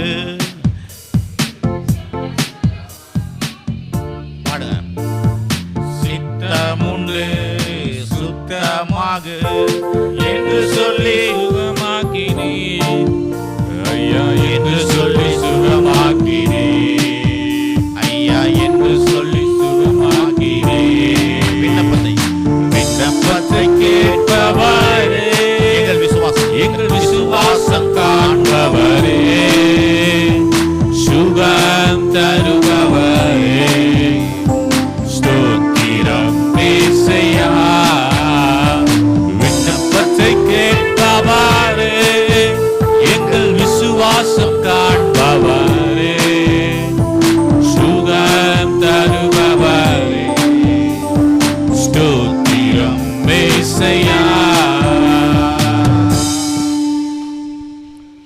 ஸ்தோத்திரம். எத்தனை பேருக்கு இன்னைக்கு உங்களுக்கு நான் ஒரு நல்லா இருக்குதா कितने लोगों को अच्छा लग रहा தெரியும்? है? நல்லா இருக்குதா இன்னைக்கு உங்களுக்கு இந்த நேரம் உங்களுக்கு நல்லா இருக்குமா? अच्छा लग रहा है आपको? கற்றுக்கணும் பிரதர் நம்மலாம். ஆமென். सीखना है इससे. இந்த சித்தம்ன்றது யாருக்கு நம்ம சொல்றது? ये जो सिद्ध बोलते हैं ना, वो क्या है? ஒரு குஷ்டரோகி வரான். एक குஷ்டரோகி कुष्ठ रोग आ रहा है, இயேசு கிட்ட சொல்றான், यीशु मसीह के पास आ रहा है, ஆண்டவரே உனக்கு சித்தமானா என்ன சுத்தமாக்கு. आपकी इच्छा होने से मुझे ठीक करिए करके बोल रहा है वो. இது கிறிஸ்தவ வாழ்க்கைக்கு அடிப்படை. ये तो एक व्यवस्था है मसीह जीवन का, ஒன்னாவது படிக்கிற மாதிரி. जो जैसे हम पहली कक्षा में पढ़ते हैं ஆனா वैसा. இன்னைக்கு இததான் மக்களுக்கு தெரியல. लेकिन यही बहुत से लोग नहीं பாருங்க, जानते. ரோட்ல போற ஒரு குஷ்டரோகி கேக்குற, ஆண்டவரே சித்தமானா சுத்தமாக்குப்பா. सड़क पे जाने वाला एक कुष्ठ रोग यीशु मसीह से पूछ रहा அப்படியே है. சித்தம்னா என்ன? வாழ்க்கையை மாத்திரும். वो सिद्ध बोलने से, वो इच्छा बोलने से हमारा हेलो? जीवन बदलेगा. நீங்க சித்தம் தெரிஞ்சீங்கன்னா வாழ்க்கையே மாறிடும் உங்களுக்கு. अगर आप इच्छा को आप समझ पाओगे तो आपका जीवन இருக்கிற बदलेगा. மாதிரி இருக்க மாட்டீங்க. अभी जैसे हैं वैसे नहीं உங்க रहोगे. லெவலே வேற லெவல். आपकी श्रेणी बहुत अच्छा हो जाएगा. ஆமென். आमीन. அப்போ பாருங்க, நம்மலாம் எப்படி இருக்கணும்ன்றத கொஞ்சம் हम பார்த்துங்க. लोग அருமையான कैसा रहना है आप समझ लीजिए. அவன் சொல்றான் பாருங்க, ரோட்ல போறவன் சொல்றான், ஆண்டவரே உன் சித்தம் இருந்தா போதும். आपका सिद्ध होने से मैं ठीक हो जाऊंगा. वो அந்த करके बोल रहा है. செகண்ட் அவன் வாழ்க்கை மாறுது பாருங்க. उस सेकंड में, उस पल में ही उसका जीवन बदल குஷ்ட गया. ரோகி சொஸ்தமாகும். वो कुष्ठ रोग एकदम स्वस्थ हो நம்ம गया. நினைக்கிற நோயை போறதுக்கு இல்ல, வாழ்க்கை மாறுது. बीमारी के सिर्फ बीमारी नहीं, அவன் आपका வாழ்க்கை जीवन லெவலே மாறிடுது. आपका जीवन का श्रेणी बदल जाएगा. ஆமென். आमीन. அப்போ சித்தத்தை இன்னைக்கு ஜெபம் பண்ணுங்க. अगर வாழ்க்கையில यीशु मसीह ஆண்டவரே का सिद्ध रहने से உங்களுடைய சித்தத்தை நான் அறிஞ்சுக்கொள்ளணும். आपके सिद्ध, आपकी इच्छा को मैं வாழ்க்கையில உங்களுடைய சித்தத்தை पहचानना நான் அறிஞ்சுக்கொள்ளணும். है. आपकी इच्छा को हमें पहचानना है. கண்மூடித்தனமா நான் வாழக்கூடாது ஆண்டவரே. मैं आंख बंद कर ऐसे नहीं ஆமென். जीना है. आमीन. அல்லேலூயா. आमीन. சரி, அடுத்தது பாருங்க. அபி சீக்கிரமா next கடகடன்னு விசுவாசிகள் சித்தத்தை செய்யணும். பிறகு விசுவாசிகள் கர்த்தருக்கு பயப்படணும். जो विश्वास है वो परमेश्वर के लिए சொல்லுங்க डरना பக்கத்துல है. பார்த்து, விசுவாசியே विश्वासी நீ लोग, கர்த்தருக்கு பயப்படணும். वो परमेश्वर के लिए डरना है. பாஸ்டர் பயந்து தானே இருக்கிறேன் நான். हम तो डरते हैं करके நீ नहीं, பயந்தாலும் கத்தருக்கு பயப்படணுன்ற வேதம் சொல்லுது. परमेश्वर के लिए डरना है करके पवित्र शास्त्र में ஏன் நம்ம கூட தான் அப்பாவுக்கு பயப்படுற மாதிரி இருப்போம். हम भी तो हम पिता से डरने எங்கள் जैसे, அப்பாவுக்கு அப்படி தான் பண்ணுவேன் பாரு. मैं अपने पिता से ऐसे அவர் बोल, வரும்போது ஒழுங்கு புள்ள மாதிரி இருப்பேன், मेरे पिताजी जब आते हैं तो एकदम अच्छा வீட்டிலே இருப்பேன். घर में बैठा रहता हूँ। அவர் போனார்னா வாழை கழிப்பு விட்ருவேன். जैसे मेरे पिताजी बाहर निकलते हैं मैं शरारत करने लग எங்கள் जाता हूँ। எங்கள் பெரியவங்களாம் சொல்லுவாங்க मेरे बड़े लोग बोलते हैं, எங்கள் அப்பா கிட்ட, விக்டர் நீ இருக்கும் போது வாழை சுட்டினுக்கிறான், आप मेरे पिता से बोलते हैं आप जब रहते நீ हैं तब போனா आपका வாழை बेटा கைட்டு अच्छा रहता விட்டுடுறான். है। आप जब निकल जाते हैं तो आपका बेटा बहुत शरारत நான் करने பாருங்க लग जाता है। எதுக்கு சொல்ல வரேன்னா, मैं किस लिए बोल रहा हूँ? சிரிங்க சிரிங்க. आप हंसने ஏன் के लिए சொல்கிறேன்னா, मैं ऐसा बोल रहा हूँ। வாழ்க்கை அந்த மாதிரி தான். கடவுளுக்கு जीवन भी பயப்படுறதா ऐसा என்ன அர்த்தம்னா, परमेश्वर के लिए डरवे बनना है, நம்ம அவருக்கு பயப்படுறத அவர் हम उनके பார்ப்பார். लिए डरना है। आमेन। परमेश्वर देखते हैं ये सब। அல்லேலூயா. आमेन। வாசிங்க பாருங்க, வாசிங்க பாருங்க, ஒரு வசனத்தை வாசிப்போம். अभी एक वचन पढ़ेंगे, மார்க் 10ஆம் அதிகாரம் 28 30 வரைக்கும். मार्क 10 में पढ़ेंगे 28 से 30 तक। மார்க் 10:28 வாசிக்கிறேன். அப்பொழுது பேதுரு அவரை நோக்கி, இதோ நாங்கள் எல்லாவற்றையும் விட்டு உம்மை பின்பற்றினோமே என்று சொல்லத் தொடங்கினான். அதற்கு இயேசு பிரதியுத்தரமாக, என் நிமித்தம் சுவிசேஷ நிமித்தமாக வீட்டையாவது சகோதரனையாவது சகோதரியாவது தகப்பனையாவது தாயாவது மனைவியாவது பிள்ளைகளாவது நிலங்களையாவது விட்டவன் எவனும் இப்பொழுதும் இன்மையிலே துன்பங்களோடு கூட நூறத்தனையான வீடுகளையும் சகோதரனையும் சகோதரிகளையும் தாய்களையும் பிள்ளைகளையும் நிலங்களையும் மறுமையில் நித்திய ஜீவனையும் அடைவான் என்று மெய்யாகவே உங்களுக்கு சொல்கிறேன்றார். 28 से पढ़ेंगे। சீக்கிரமா पत्रस उसने कहा, देखो हम सब कुछ छोड़ के तेरे पीछे हो लिए हैं। यीशु ने कहा, मैं तुमसे सच कहता हूँ कि ऐसा कोई नहीं जिसने मेरे सुसमाचार के लिए घर या भाइयों या बहनों या माता या पिता या बाल बच्चों या खेतों को छोड़ दिया हो और अब इस समय 100 गुना न पाए, घरों और भाइयों और बहनों और माताओं और बाल बच्चों और खेतों पर सताओं के साथ परलोक में अनंत जीवन। பாருங்க, இது கர்த்தருக்கு இது வந்து பயப்படுறத பற்றி சொல்ல. இது கவனிங்க, यहाँ पर இந்த குறிப்பு डरने के बारे में नहीं बोला है, கர்த்தருக்கு முதலிடம் கொடுக்கறத பற்றி இங்க சொல்லுது. परमेश्वर के लिए அந்த पहला வரி स्थान देने के लिए அந்த बोला है। அந்த காரியம் தான் இது. ये वैसे ही है वो। விசுவாசி கர்த்தருக்கு முதலிடம் கொடுக்கணும். विश्वासी लोग परमेश्वर को पहला स्थान देना। அதுக்கு முன்னால, இந்த வாசிக்கிறதுக்கு முன்னால इससे पहले ஒரு பெரிய பணக்காரன் வந்தான் एक இயேசு धनवान கிட்ட. आया था यीशु मसीह நல்ல के पास। போதகரே அப்படின்னு சொன்னான். वो अच्छा प्रचारक करके उनसे இயேசு சொன்னார், पूछा, நான் நல்லவன் சொல்லாதப்பா, मुझे अच्छा प्रचारक करके नहीं बोला, நியாயப்பிரமாணம் அறிஞ்சிக்கிறேன்னு கேட்டாரு. तुम व्यवस्था को அவன் जानते சொன்னான், हो करके சின்னதுலன்னு தெரியும்னு. मुझे बचपन से व्यवस्था मालूम है உடனே करके ஆண்டவர் बोला। சொன்னாரு, तब परमेश्वर बोले, எல்லாத்தையும் வித்துட்டு என்னை பின்பற்றி வானார். सब कुछ छोड़ के मेरे पीछे आ जाओ करके அப்படியே बोला। ஓடிட்டான். वो एकदम भाग गया वहां से। அப்பதான் பேதுரு கேக்குறாரு, तब पत्रस पूछे, அப்பா நாங்களாம் உன்னை விட்டுட்டு வந்தோமே, எங்களுக்கு என்ன தருவேன் हमने अपना सब कुछ छोड़ के आए, हमें அப்படின்னா क्या देंगे? நாங்களாம் உங்களுக்கு முதலிடம் தரமே, हम आपके लिए पहला स्थान दे रहे हैं, हमें எங்களுக்கு क्या என்ன मिलेगा? தரீங்க? हमें क्या मिलेगा அதான் करके கேக்குறாரு. पूछा। वो पूछा, அப்ப அவர் சொல்றாரு, तब वो बोले, எனக்கு நீ முதலிடம் கொடுத்தீன்னா मैं मुझे पहला स्थान अगर देने से இந்த உலகத்திலே சிறப்பா இருப்ப. तुम पूरे जीवन में अच्छा रहोगे। ஆமென். आमीन। பாருங்க, எங்களுக்கு கூட வர 3ஆம் தேதி ஒரு சொந்தக்கார ஃபங்க்ஷன் இருக்குது. எங்களுக்கு 3 तारीख को एक फंक्शन में जाना है हम। நோட்டீஸ் கூட நேற்று கொண்டாந்து கொடுத்துட்டாங்க.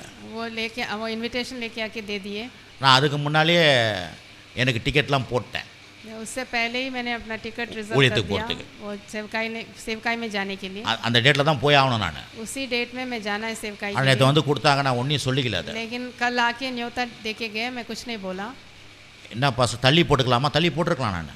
मैं तो पोस्टपोन कर सकता था, ஆனால் நான் கடவுளுக்கு முக்கியத்துவம் கொடுக்குறேன். लेकिन परमेश्वर के लिए मैं पहला स्थान देता हूँ। ஏன்னா எனக்கு ஆஸ்தி ஐஸ்வர்யம் இதெல்லாம் வந்து ரட்சிப்பெல்லாம் சொந்தக்காரலால் வரல. எனக்கு मेरे लिए पूरे धन संपत्ति और जो उद्धार है वो रिश्तेदारों से नहीं आया, ஏசு ரத்தத்தினால வந்துச்சு. यीशु मसीह के लहू की वजह से मुझे நான் मिला என்ன है। சொல்ல வரேன்னா, அதுக்காக கடவுள் சொந்தக்காரலாம் வேணான்னு சொல்லிட்டாரா? इसका मतलब मैं रिश्तेदार नहीं चाहिए करके परमेश्वर என் नहीं बोल நிமித்தம் எல்லாத்தையும் விட்டினா எல்லாமே 100 தனியாக கிடைக்கின்றார். रहा। मेरे वजह से तुम सब कुछ छोड़ के आने से तुम्हें और 100 गुना ज्यादा मिलेगा करके बोल உன்னுடைய रहा है। அந்தஸ்தே மாறிடும்ன்றார். तुम्हारा जीवन बदलेगा करके बोल रहे हैं। எல்லாரும் உன் பின்னால ஓடி வருவாங்க. सब लोग तेरे पीछे पीछे दौड़ के आएंगे करके बोल रहे हैं परमेश्वर। அப்ப அதுதான் முதலிடம் கடவுள் கொடுங்க. इसलिए पहला स्थान परमेश्वर को எதை देना है। காரியத்துல முதலிடம் அவர் கொடுங்க.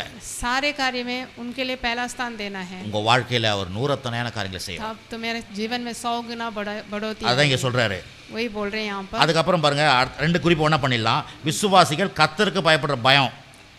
परमेश्वर के लिए डरना है विश्वास அப்போ அதுக்கும் என்ன பாரு 128ஆம் சங்கீதம் 1ஆம் வசனம் उसके लिए भजन संगीता இதெல்லாம் குறித்து 128 வச்சிங்க வீட்டில் போய் தியானிங்க இதெல்லாம் आप घर में जाके पढ़िए ये सब। 128:1 என்ன சொல்லுது 128 அது குடும்ப சங்கீதம் वो तो एक परिवार का संगीत அந்த है குடும்பம் முழு குடும்பம் நல்லா இருக்கணும்னா इसमें पूरा परिवार अच्छा रहना है அந்த முதல் வார்த்தை தான் கீ वही ये पहला वचन पढ़ना है आप 128:1 கர்த்தருக்கு பயந்து கர்த்தருக்கு பயந்து 128 அவர் வழிகளில் நடக்கிறவன் எவனோ அவன் வழியில் நடக்கிற எவனோ அவன் பாக்கியவான். அவன் பாக்கியவான்.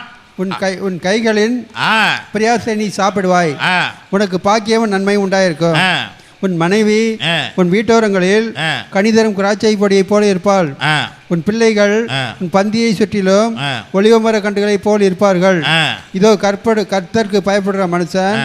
இவ்விதமாய் ஆசீர்வதிக்கப்படுவான். இதெல்லாம் சொல்லிட்டு திரும்பி நீ பிள்ளைகளெல்லாம் காணுவேன்னு சொல்லிட்டார். आमेन அம்மேன். आमेन அப்போ பாருங்க ये जो भजन संगीता है பஜன் சங்கீதம் 128 இருக்கு சொல்லிட்டுங்க அவருக்கு. उसमें 128 पढ़ना है पूरा வச்சா அப்போ பாருங்க கடவுளுக்கு பயந்தீங்கன்னா உங்கள் வாழ்க்கை உங்கள் குடும்பமே மாறிடும். परमेश्वर के लिए डरने से आपका जीवन ही अच्छा हो जाएगा. அப்போ நான் சொல்கிறேன் 2025 போகிறோம்.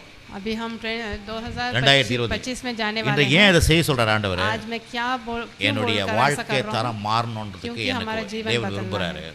ऐसा परमेश्वर इच्छा करते हैं. அப்போ நான் இதெல்லாம் என்ன பண்ணணும்? हम क्या करना என் है மனசில் மரியாள் மனசில் வச்சிருந்த போல जैसे मरियम अपने मन में रखे थे தேவதூதன் சொன்னதெல்லாம் மனசில் जो வச்சுக்கலாம். स्वर्गदूत अपने मन जो இப்போ இங்கே कहा था பிரசங்க वो கேட்குற मरियम இந்த ने- ஜெப காரியத்தெல்லாம் மனசில் வைங்க. ये जो प्रार्थना की बातें मैं बोल रहा हूँ वो सब वो आप வாழ்க்கை अपने மாறும். मन में रखना है. आमेन. आपका जीवन बदलेगा. நான் 10 நிமிஷம் நம்ம ஜெபத்தை முடிப்போம். अभी हम 10 मिनट में और खत्म कर देंगे. ஆமாம் இந்த ரெண்டு காரியத்துக்காக अभी ये दो இது point கர்த்தருக்கு के लिए பயப்படணும், परमेश्वर முதல்ல के இடம் लिए கொடுக்கணும். डरना है और उनके लिए पहला स्थान எல்லாரும் देना சோத்திரம் பண்ணுவோமா? எல்லா வாயில திறந்து எல்லா आप- ஸ்தோத்திரம் எல்லா வாயில திறந்து எல்லா வாயில திறந்து நீங்கள் சோத்திரம் பண்ணுங்க.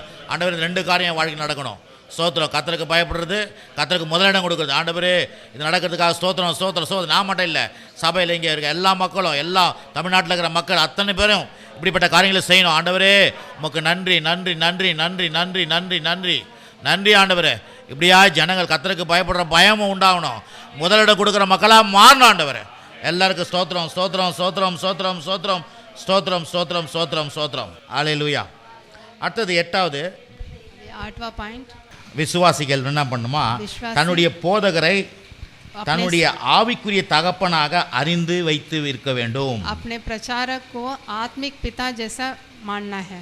இது தமிழ்நாடு உலகம் முழுதும் இப்படி தான் இருக்கணும். ये पूरे विश्व में ऐसे रहना है. உங்க போதகர் வெறும் போதகர் आपके மாத்திரம் இல்ல, प्रचारक कौन है? वो सिर्फ प्रचारक ही அவர் नहीं, உங்களுக்கு ஒரு ஆவிக்குரிய தகப்பனா இருக்கிறான்றது आपके लिए நான் आत्मिक पिता के रूप में है. 1 கொரிந்தியர் 4ஆம் அதிகாரம் 14 16 வரைக்கும் அது இருக்குது. 1 कोरिन्थिया 4 में है ये. 1 கொரிந்தியர் 4ஆம் அதிகாரம் 1 कोरिन्थिया 4 में 14 16 வரைக்கும் 14 से 16 तक. பாருங்க, இதெல்லாம் வந்து வாழ்க்கையில உயர்வதற்கான காரியங்கள். ये सब आपके जीवन में बढ़ने के लिए ये सब वचन है. எடுத்துட்டீங்களா? 1 கொரிந்தியர் 4ஆம் அதிகாரம் 14 நான் 16 வரைக்கும் நான் வாசிக்கிறேன், எல்லாம் கவனிங்க. आप सुनिए. உங்களை வெட்கப்படுத்தும்படிக்கு நான் இவைகளை எழுதவில்லை, நீங்கள் எனக்கு பிரியமான பிள்ளைகள் என்று உங்களுக்கு புத்தி சொல்லுகிறேன். கிறிஸ்துவுக்குள் 10000 உபாத்தியர்கள் உங்களுக்கு இருந்தாலும் தகப்பன்மான் அநேகர் உங்களுக்கு இல்லையே. கிறிஸ்து இயேசுக்குள் சுவிசேஷத்தினாலே நான் உங்களை பெற்றேன், ஆகையால் என்னை பின்பற்றுவர்களாய் இருங்கள் என்று உங்களுக்கு புத்தி சொல்லுகிறேன். मैं तुम्हें लज्जित करने के लिए ये बातें नहीं लिखता, परंतु अपने प्रिय बालक जानकर तुम्हें चिताता हूँ, क्योंकि यदि मसीह में तुम्हारा सिखाने वाला 10,000 भी होते तो भी तुम्हारे पिता बहुत से नहीं, इसलिए कि मसीह यीशु ने में सुसमाचार के द्वारा मैं तुम्हारा पिता हुआ.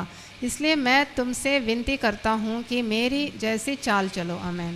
பாருங்க, ஒவ்வொரு விசுவாசிகள் இங்கே இல்லை, एक एक विश्वासी भी தமிழ்நாடு முழுவதும் இந்தியா முழுவதும் पूरे இருக்கிற तमिलनाडु में पूरे भारत விசுவாசிகள் வந்து में जो भी विश्वासी हैं தன்னுடைய போதகரை அறிந்து வைத்திருக்க வேண்டும். अपने प्रचारक को जानना है. அந்த போதகர் அவருடைய ஆவிக்குரிய தகப்பன் என்று वो அங்கீகரிக்கணும். प्रचारक अपने आत्मिक पिता के जैसा वो मानना. இதுதான் அவர் சொல்றாரு. यही यहाँ पर இப்ப बता रहे நிறைய हैं. பேர் உனக்கு டீச்சருங்க இருக்கிறாங்க, बहुत से टीचर्स तुम्हें हैं, ஆனா நான் உன்னை வந்து என் சுவிசேஷத்துல உன்னை பெற்றெடுத்தேன் लेकिन मैं अपने सुसमाचार से तुम्हें जन्मा हूँ करके यहाँ पर बोले हैं. அப்படின்னு சொல்றாருங்க. ऐसे बोल रहे हैं. அப்போ ஒவ்வொரு விசுவாசியுடைய வாழ்க்கையிலும் एक एक विश्वासी के जीवन தன்னுடைய में भी போதகர் ஒரு ஆவிக்குரிய தகப்பன் என்று தேர்ந்தெடுக்கக்கூடிய மனுஷனா இருக்கணும். अपना प्रचारक आत्मिक पिता है करके वो मान लेना है. பாருங்க, எங்க பாஸ்டர் எனக்கு ஆவிக்குரிய ஒரு தகப்பன், मेरे पास्टर जी भी मेरे लिए एक आत्मिक पिता हैं. அவரால் தான் நான் இன்னைக்கு ரட்சிக்கப்பட்டு இன்னைக்கு தேவனுடைய பிள்ளையா இருக்கிறேன். उनकी वजह से मैं उद्धार पाया, अभी मैं இன்னைக்கு ஒரு प्रभु का ஊழியக்காரனா संतान இருக்கிறேன். हूँ, मैं अभी सेवकाई भी कर இன்னைக்கு रहा हूँ। அவருக்கு அவர் என்னுடைய ஆவிக்குரிய தகப்பனா நான் அவரை நான் பார்க்கிறேன். आज भी मेरे आत्मिक पिता हैं वो। நிறைய பேர் இந்த பிரசங்கம் கேட்பேன், बहुत लोगों के प्रचार तो मैं सुनता हूँ, ஆனா அவங்களாம் எனக்கு தகப்பன் கிடையாது. लेकिन वो मेरे पिता नहीं हैं। எனக்கு எல்லாவற்றையும் சொல்லி கொடுத்து என்னுடைய போதகர் தான் எனக்கு मुझे ஆவிக்குரிய मुझे தகப்பன். सब कुछ सिखाने वाले मेरे पास्टर ही मेरे இது आत्मिक पिता இது हैं। வந்து தமிழ்நாடு முழுவதும் இல்லை, எல்லாத்துக்கும் அந்த அந்த எண்ணங்கள் வரணும் பாருங்க. ये सभी लोगों में ये समझ आनी चाहिए, அப்பதான் வாழ்க்கை உருப்படும் பாருங்க. तभी उनका जीवन अच्छा रहेगा। இதை நான் சொல்ல, பவுல் வந்து பரிசுத்த ஆவியினால சொல்லி கொடுக்கிறார் ये मैं மக்களுக்கு. नहीं बोल रहा हूँ, ये वचन में ही लिखा है। சொல்லும்போது சொல்ல, உங்களை வெட்கப்படுத்தும்படிக்கு நான் இவைகளை எழுதவில்லை. मैं तुम्हें लज्जित कराने के लिए ये नहीं बोल रहा हूँ करके बोल रहे हैं। ஆமென். आमेन। சரி, ரெண்டாவது அடுத்தது 9வது அபி 8 வாசிச்சேன். 9வது அபி விசுவாசிகள் தசமபாகம் காணிக்கை கொடுப்பது மட்டும் இல்லாமல் ஊழியங்களுக்காக ஆலய பணிக்காக கொடுக்கக்கூடிய ஜனங்களாக இருக்க வேண்டும் என்று வேதவசனம் சொல்லுது. அதில் 2 வசனத்தை வாசிப்போம், ஒரு வசனத்தை வாசிப்போம். 2 கொரிந்தியர் 8ஆம் அதிகாரம் 20. 2 கொரிந்தியர் 8ஆம் அதிகாரம் 20. 2 கொரிந்தியர் 8 में 20 எங்கள் ஊழியத்தினாலே சேர்க்கப்படும் இந்த மிகுதியான தர்ம பணத்தை குறித்து, இந்த மிகுதியான தசமபாகத்தை கொடுத்து ஒருவனும் தர்ம பணத்தை ஒருவனும் எங்களை குற்றப்படுத்தாதபடிக்கு நாங்கள் எச்சரிக்கையாக இருந்து போதும். நிறைய வசனம் இருக்குது வாசிக்கிறதுக்கு. எச்சரிக்கையாக என்ன சொல்றாருன்னா, எங்கள் ஊழியத்தினாலே சேர்க்கப்படும் இந்த மிகுதியான தர்ம பணத்தை குறித்து ஒருவரும் எங்களை குற்றப்படுத்தாதபடிக்கு என்ன பண்ணுமா, நாங்கள் எச்சரிக்கை. வாசிங்க சிஸ்டர் டக்குன்னு. हम इस बात में चौकस रहते हैं कि उदारता के काम के विषय में जिसकी सेवा हम करते हैं कोई हम पर दोष न लगाने पाए। என்ன சொல்றாருன்னா, விசுவாசிகள் வந்து தசமபாகம் காணிக்கை கொடுப்பது மாத்திரம் இல்ல, जो विश्वासी सिर्फ அவங்க दशमभाग ஊழியங்களுக்கும் தேவ ஆலய பணிகளுக்கும் கொடுக்கக்கூடிய மனுஷனா மாறணும். सेवकाई के लिए भी दान देने जैसा बनना है। இதை தான் தேவன் விரும்புறார். यही परमेश्वर चाहते हैं। பாருங்க, நான் அடிக்கடி என்னுடைய பண தேவைகள் நேரத்தில், मैं हमेशा अपने ஊழியங்களுக்கு தேவை நேரத்தில், जब भी मेरी ज़रूरत पड़ती है, நான் இன்னைக்கு ஏன் இதெல்லாம் சில நேரடியாக சொல்லணும், मैं इसको क्यों बोल रहा हूँ आपसे। சிஸ்டர் கரெக்டாக காணிக்க அனுப்புவாங்க. सिस्टर ஏமா சிஸ்டர் கரெக்டாக நான் எனக்கு என்ன வேணுமோ அந்த நேரத்தில் கரெக்டாக பணம் அவங்க அனுப்புவாங்க. முந்த நாள் எனக்கு கேலண்டர் வாங்காத பணம் இல்லாத இருந்துச்சு. இந்த மாதிரி ஒன்று முறை இல்லை, எத்தனையோ முறை எனக்கு ஊழியத்துக்கு என்ன வேணுமோ அந்த வண்டிக்கு போகிறதுக்கு அது பார்த்தீங்கன்னா இருக்காது. நைட்டு 12 மணிக்கு 11 மணிக்கு கூட வரும். அதுதான் அந்த ஊழியத்தினுடைய கனெக்ஷன். அந்த ஊழியக்காரனுடைய அந்த உள்ளம் விசுவாசிகளுக்கு தெரியணும். ரொம்ப கனெக்ஷன் இது. இப்போ அந்த லெவலில் நம்ம எல்லாருமே மாறணும். நான் கர்த்தரை ஸ்தோத்திரம் பண்ணுவேன், ஆண்டவரே எப்படி தான் தெரியுதுன்னு தெரில. ஒரு முறை இல்லை, நான் பசங்களாம் சொல்லுவேன். அதெல்லாம் ஏன் இதை சொல்கிறேன்னா, ஏதோ வந்து முகஸ்துதிக்காக இல்லை, எல்லா விசுவாசிகளுக்குள்ள இந்த சபை ஊழியங்களை காரியங்களை குறித்து ஒரு கனெக்ஷன் ஆவியில் இருக்கணும். இது ரொம்ப முக்கியம். அதான் இங்கே சொல்கிறார் அவர். இதை வந்து இன்னொரு இடத்துல சொல்கிறாரு, நீங்கள் நிறைய காரியங்களுக்கு செய்கிறீங்க, இதுக்கெல்லாம் கடவுள் ஆசீர்வதிப்பார்னு சொல்லுவார். ஆமென், அல்லேலூயா. அப்போ பாருங்கள், இந்த 2 காரியத்துக்காக நம்ம ஜெபம் பண்ண போகிறோம். ஒன்று, விசுவாசிக்கு தசமபாகம் காணிக்க ஆலய பணி இதுக்கெல்லாம் பண்ணணும். பிறகு வந்து விசுவாசிகள் தன்னுடைய போதகர் யார், தன்னுடைய போதகர் வந்து ஒரு ஆவிக்குரிய ஒரு தகப்பனாக அவரை பார்க்கணும். இதெல்லாம் ஒரு ஆசீர்வாதம் பாருங்கள். இதுக்காக ஜெபம் பண்ணுங்க யாராவது.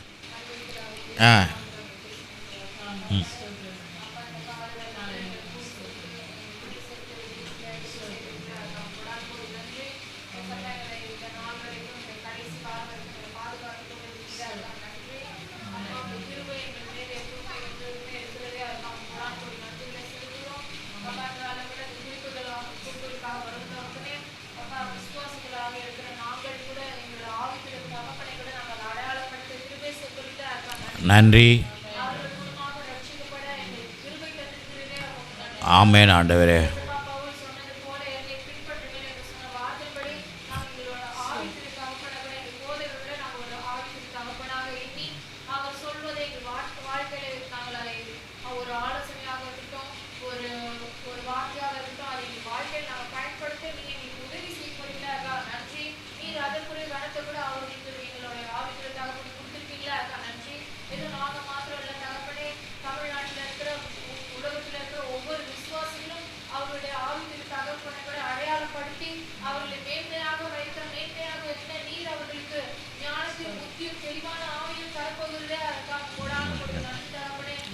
ஸ்பரைஸில் ஓ ஹalleluya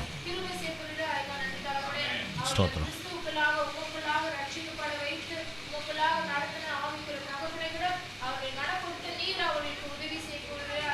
நன்றி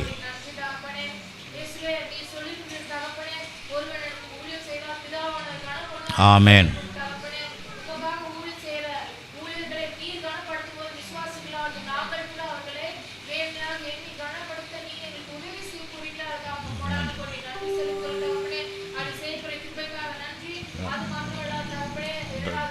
தசம பாகம்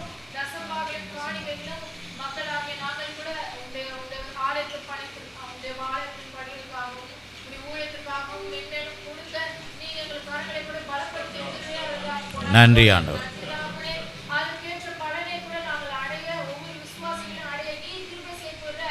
நன்றி ஆண்டவர்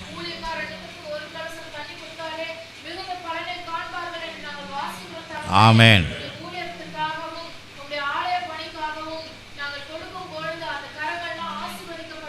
ஆமென்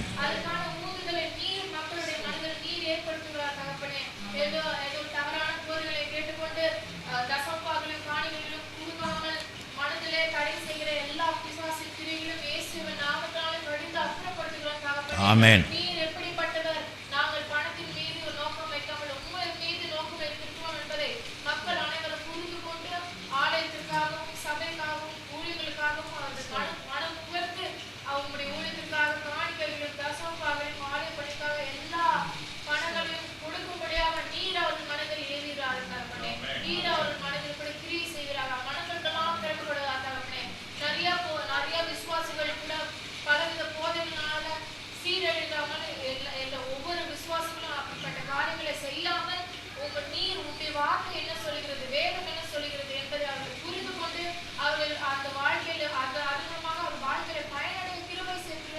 ஆமென்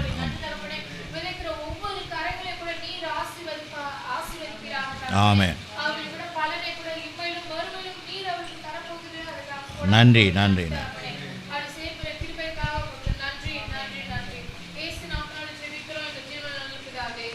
ஆமென் ஆமென் ஆமென் கர்த்தர் அப்படியே செய்துக்கா ஸ்தோத்திரம் பண்ணுவோம் ஸ்தோத்திரம் ஸ்தோத்திரம் ஸ்தோத்திரம் இன்னும் ஒரு 3 குறிப்பு நான் ஒரே மொத்தமாக ஜெபம் பண்ணிடலாம் 3 சொல்லிடுறேன் அதை 10வது கவனிங்க 10வது விசுவாசிகள் தேவ ஆலோசனையை கேட்க வேண்டும் தேவ ஆலோசனைன்னா நமக்கு தெரியலன்னா நம்ம நடத்துகிறவங்கக்கிட்ட தேவ ஆலோசனைகளை கேட்க வேண்டும் அல்லது தேவ ஊழியர்கள்கிட்ட தேவ ஆலோசனை கேட்க வேண்டும் விசுவாசிகள் அதுக்காக ஜெபம் பண்ணணும் ஏன்னா இங்கே மட்டும் எல்லாருமே அப்படி எல்லாத்துக்கும் பாருங்கள் இது எல்லா இடத்துக்கும்காக நம்ம ஜெபம் பண்ணுறோம் அதுக்கு நீதிமொழி 24:6 நீங்கள் வாசித்து பார்த்தா அங்கே இருக்கோம் நல்ல ஆலோசனையை கேட்கணும்னு சொல்லியிருக்குது இன்னொன்று சகரியாவில் 4:6 சொல்லப்படுது என் ஜனங்கள் அறிவில்லாமல் சங்கரம் ஆகிறார்கள் அப்படின்னு போட்டிருக்குது அப்போது தேவ ஆலோசனைகளை விசுவாசிகள் வந்து கேட்க வேணும் இது எப்படி இது அப்படி பண்ணணும் என்ன பண்ணணும் தேவ ஆலோசனை கேட்க வேண்டும் 11வது பிறகு வந்து விசுவாசிகள் வந்து ஒருமனப்பட்ட ஆவி இருக்கணும் ஏன்னா 2 பேர் ஒருமனப்பட்டால் தான் அங்கே ஆண்டவர் இறங்குவார் குடும்பமாக இருக்கட்டும் சபையாக இருக்கட்டும் எந்த இடத்துல ஒரு ஜப கூட்டமாக இருக்கட்டும் ஒருமனப்படும் பொழுது பரிசுத்தாவினத்தில் இறங்குவார்னு சொல்லிட்டு சங்கீத புஸ்தகம் 133 சொல்லுது மத்தேயு 18:19 சொல்லுது எங்கே என் நாமத்தில் 2-3 பேர் இருப்பாங்க அங்கே நான் கூட இருப்பேன் அங்கே இருந்து ஜபத்தை கேட்பேன் அப்படின்றார் அப்போ ஒருமனப்பட்ட ஆவி விசுவாசிகளுக்குள்ளே உண்டாக வேண்டும் 2வது குறிப்பு 3வது குறிப்பு வந்து விசுவாசிகள் என்ன பண்ணோம் விதைத்த எல்லா காரியத்தையும் அறுவடை பெற்றுக்கொள்ள வேண்டும் என்கிற அந்த எண்ணம் வந்து அவங்களுக்கு அதிகமாக உண்டாகணும் நான் கொடுத்துருக்கிறேன் கொடுத்தா மட்டும் போதாது தேவன் எனக்கு பெரிய அறுவடையை தரப்போகிறார் ஏன்னா கொடுங்கள் அப்பொழுது கொடுக்கப்படும் அமைக்கி குலுக்கி சரிந்து விழும்படி நன்றாக இழந்து போடுவார் அப்போ வந்து கொடுக்கும் பொழுது ஆண்டவர் எனக்கு ஏராளமாக தரப்போகிறாருன்ற எண்ணம் நமக்கு அதிகமாக உண்டாக வேண்டும் என்றதை அது மட்டும் சங்கீதம் 29:12 சொல்லுது அவர் வந்து ஆசீர்வதிக்கிறவர் நம்மை பலப்படுத்துகிறவர் நமக்கு ஞானத்தை கொடுக்குறோன்னு சொல்லப்படுது அப்போ அறுவடையும் நமக்கு உண்டாகணும் பிறகு ஒருமனப்பட்டாவை நமக்கு உண்டாகணும் பிறகு தேவ ஆலோசனைகளை நாம் கேட்க வேண்டும் இதை 3 குறிப்பை குறித்து நம்ம ஜெபம் பண்ண போகிறோம் ஜெபம் பண்ணிட்டு நம்ம முடிக்க போகிறோம் அல்லேலூயா ஆமென் 1 தேவ ஆலோசனை 2 அறுவடை 3வது நம்முடைய ஒருமனப்பட்ட ஆவி நமக்கு உண்டாகணும் ஆமென் அல்லேலூயா எல்லா காரியங்களையும் உயர்த்தி இந்த 3 காரியங்களுக்காக ஸ்தோத்திரம் பண்ணுவோமா ஸ்தோத்திரம் ஸ்தோத்திரம் ஸ்தோத்திரம் ஸ்தோத்திரம் ஸ்தோத்திரம் ஸ்தோத்திரம் ஸ்தோத்திரம் ஸ்தோத்திரம் ஸ்தோத்திரம் ஸ்தோத்திரம். ஆண்டவரே, எல்லாருக்கும் ஒருமுனைப்பட்ட ஆவியை தாங்கப்பா. ஒருமுனைப்பட்ட ஆவியை, குடும்பங்களாக இருக்கட்டும், ஒரு ஃபேக்ட்ரியாக இருக்கட்டும், கரெக்டாக சபையாக இருக்கட்டும், ஒரு ஊழியமாக இருக்கட்டும், எல்லாத்துலையும் ஒருமுனைப்பட்ட ஆவியை ஊற்றுங்கப்பா. ஒருமுனைப்பட்ட ஆவியை ஊற்றுங்கப்பா. ஒருமுனைப்பட்ட ஆவியை ஊற்றுங்கப்பா. ஒருமுனைப்பட்ட ஆவியை ஊற்றுங்க ஆண்டவரே. ஆண்டவரே, நீ அப்படி செய்வதற்காக நன்றி நன்றி. அதே போல் தேவ ஆலோசனைகள் ஆண்டவரே, நமக்கு தெரியாத காரியங்களில் பெரிய ஊழியக்காரர்கிட்ட ஆண்டவரே, பெரியவங்க நமக்கு தெரிஞ்ச பெரிய ஆளுங்க கூட போய் இந்த காரியத்தை எப்படி செய்யணும்னு சொல்லிட்டு தேவ ஆலோசனை கேட்குற ஜனங்களாய் எல்லா மக்களும் நாங்களாம் தேவ ஆலோசனை கேட்குற மக்களாய் இருக்க கர்த்தர் எங்களுக்கு உதவி செய்யும்படியாக ஸ்தோத்திரம் ஸ்தோத்திரம் ஸ்தோத்திரம் ஸ்தோத்திரம் ஸ்தோத்திரம் ஸ்தோத்திரம் ஸ்தோத்திரம் ஸ்தோத்திரம் ஸ்தோத்திரம் ஸ்தோத்திரம் ஆண்டவரே. அப்படியே நீ செய்வதற்காக நன்றி நன்றி நன்றி நன்றி. அதே போல் கர்த்தாவே, நாங்கள் விதைக்கிற இந்த வருஷம் ஃபுல்லாக விதைச்சிருக்கிறோம். இந்த வருஷம் ஃபுல்லாக விதைச்சிருக்கிறோம். இதுக்கெல்லாம் பெரிய அறுவடை எங்களுக்கு கர்த்தர் எங்களுக்கு தருவாருன்றத அந்த நம்பிக்கையோடு இருக்க எங்களுக்கு வசனம் சொல்லுது ஆண்டவரே. நம்பிக்கையோடு உழக்கடவன் சொல்லியிருக்குது. உன் நம்பிக்கை வீண் போகாதுன்னு சொல்லியிருக்குது ஆண்டவரே. நிச்சயமாய் முடிவு உன் நம்பிக்கை வீண் போகாதுன்னு சொல்லியிருக்கு. கொடுங்கள் கொடுக்கப்படும் சொல்லியிருக்கிறீங்க ஆண்டவரே. அம்பிக்கை குலுக்கி சரிந்து விடுன்னு சொல்லியிருக்கிறீங்க ஆண்டவரே. ஆகவே நாங்கள் எதெல்லாம் ஆண்டவருக்காக காணிக்கை தோசமெல்லாம் கொடுத்தோமோ அதுக்கெல்லாம் பெரிய அறுவடையை கர்த்தர் எங்களுக்கு தரப்போகிறதுக்காக ஸ்தோத்திரம் பண்ணுவோமா எல்லாருமே? ஸ்தோத்திரம் ஸ்தோத்திரம் ஸ்தோத்திரம் ஸ்தோத்திரம் ஸ்தோத்திரம் ஸ்தோத்திரம் ஸ்தோத்திரம் ஸ்தோத்திரம் ஸ்தோத்திரம். சிஸ்டர், இந்த 3 காரியத்துக்காக ஜெபம் பண்ணுங்க. ஒருமனப்பட்ட ஆவி, பிறகு நமக்கு கொடுத்ததெல்லாம் ஆண்டவர் நமக்கு திருப்பி தர போகிறாரு. பிறகு நமக்கு ஆலோசனை கடவுள்கிட்ட எல்லா விசுவாசிகளும் கடவுளுடைய ஆலோசனைகளை நம்ம தெரியலாம் கேட்டுக்கணும். அதுக்காக 3 குறிப்புக்காக ஜெபம் பண்ணுங்க. ஸ்தோத்திரம். எல்லாம் ஸ்தோத்திரம் பண்ணி ஜெபம் பண்ணுங்க. ஸ்தோத்திரம். முக்கியமான காரியங்கள் இது. ஸ்தோத்திரம். Thank you Jesus. Hallelujah.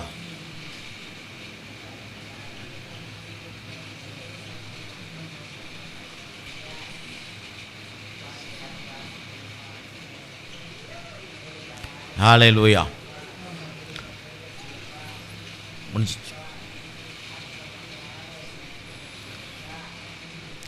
Praise the Lord.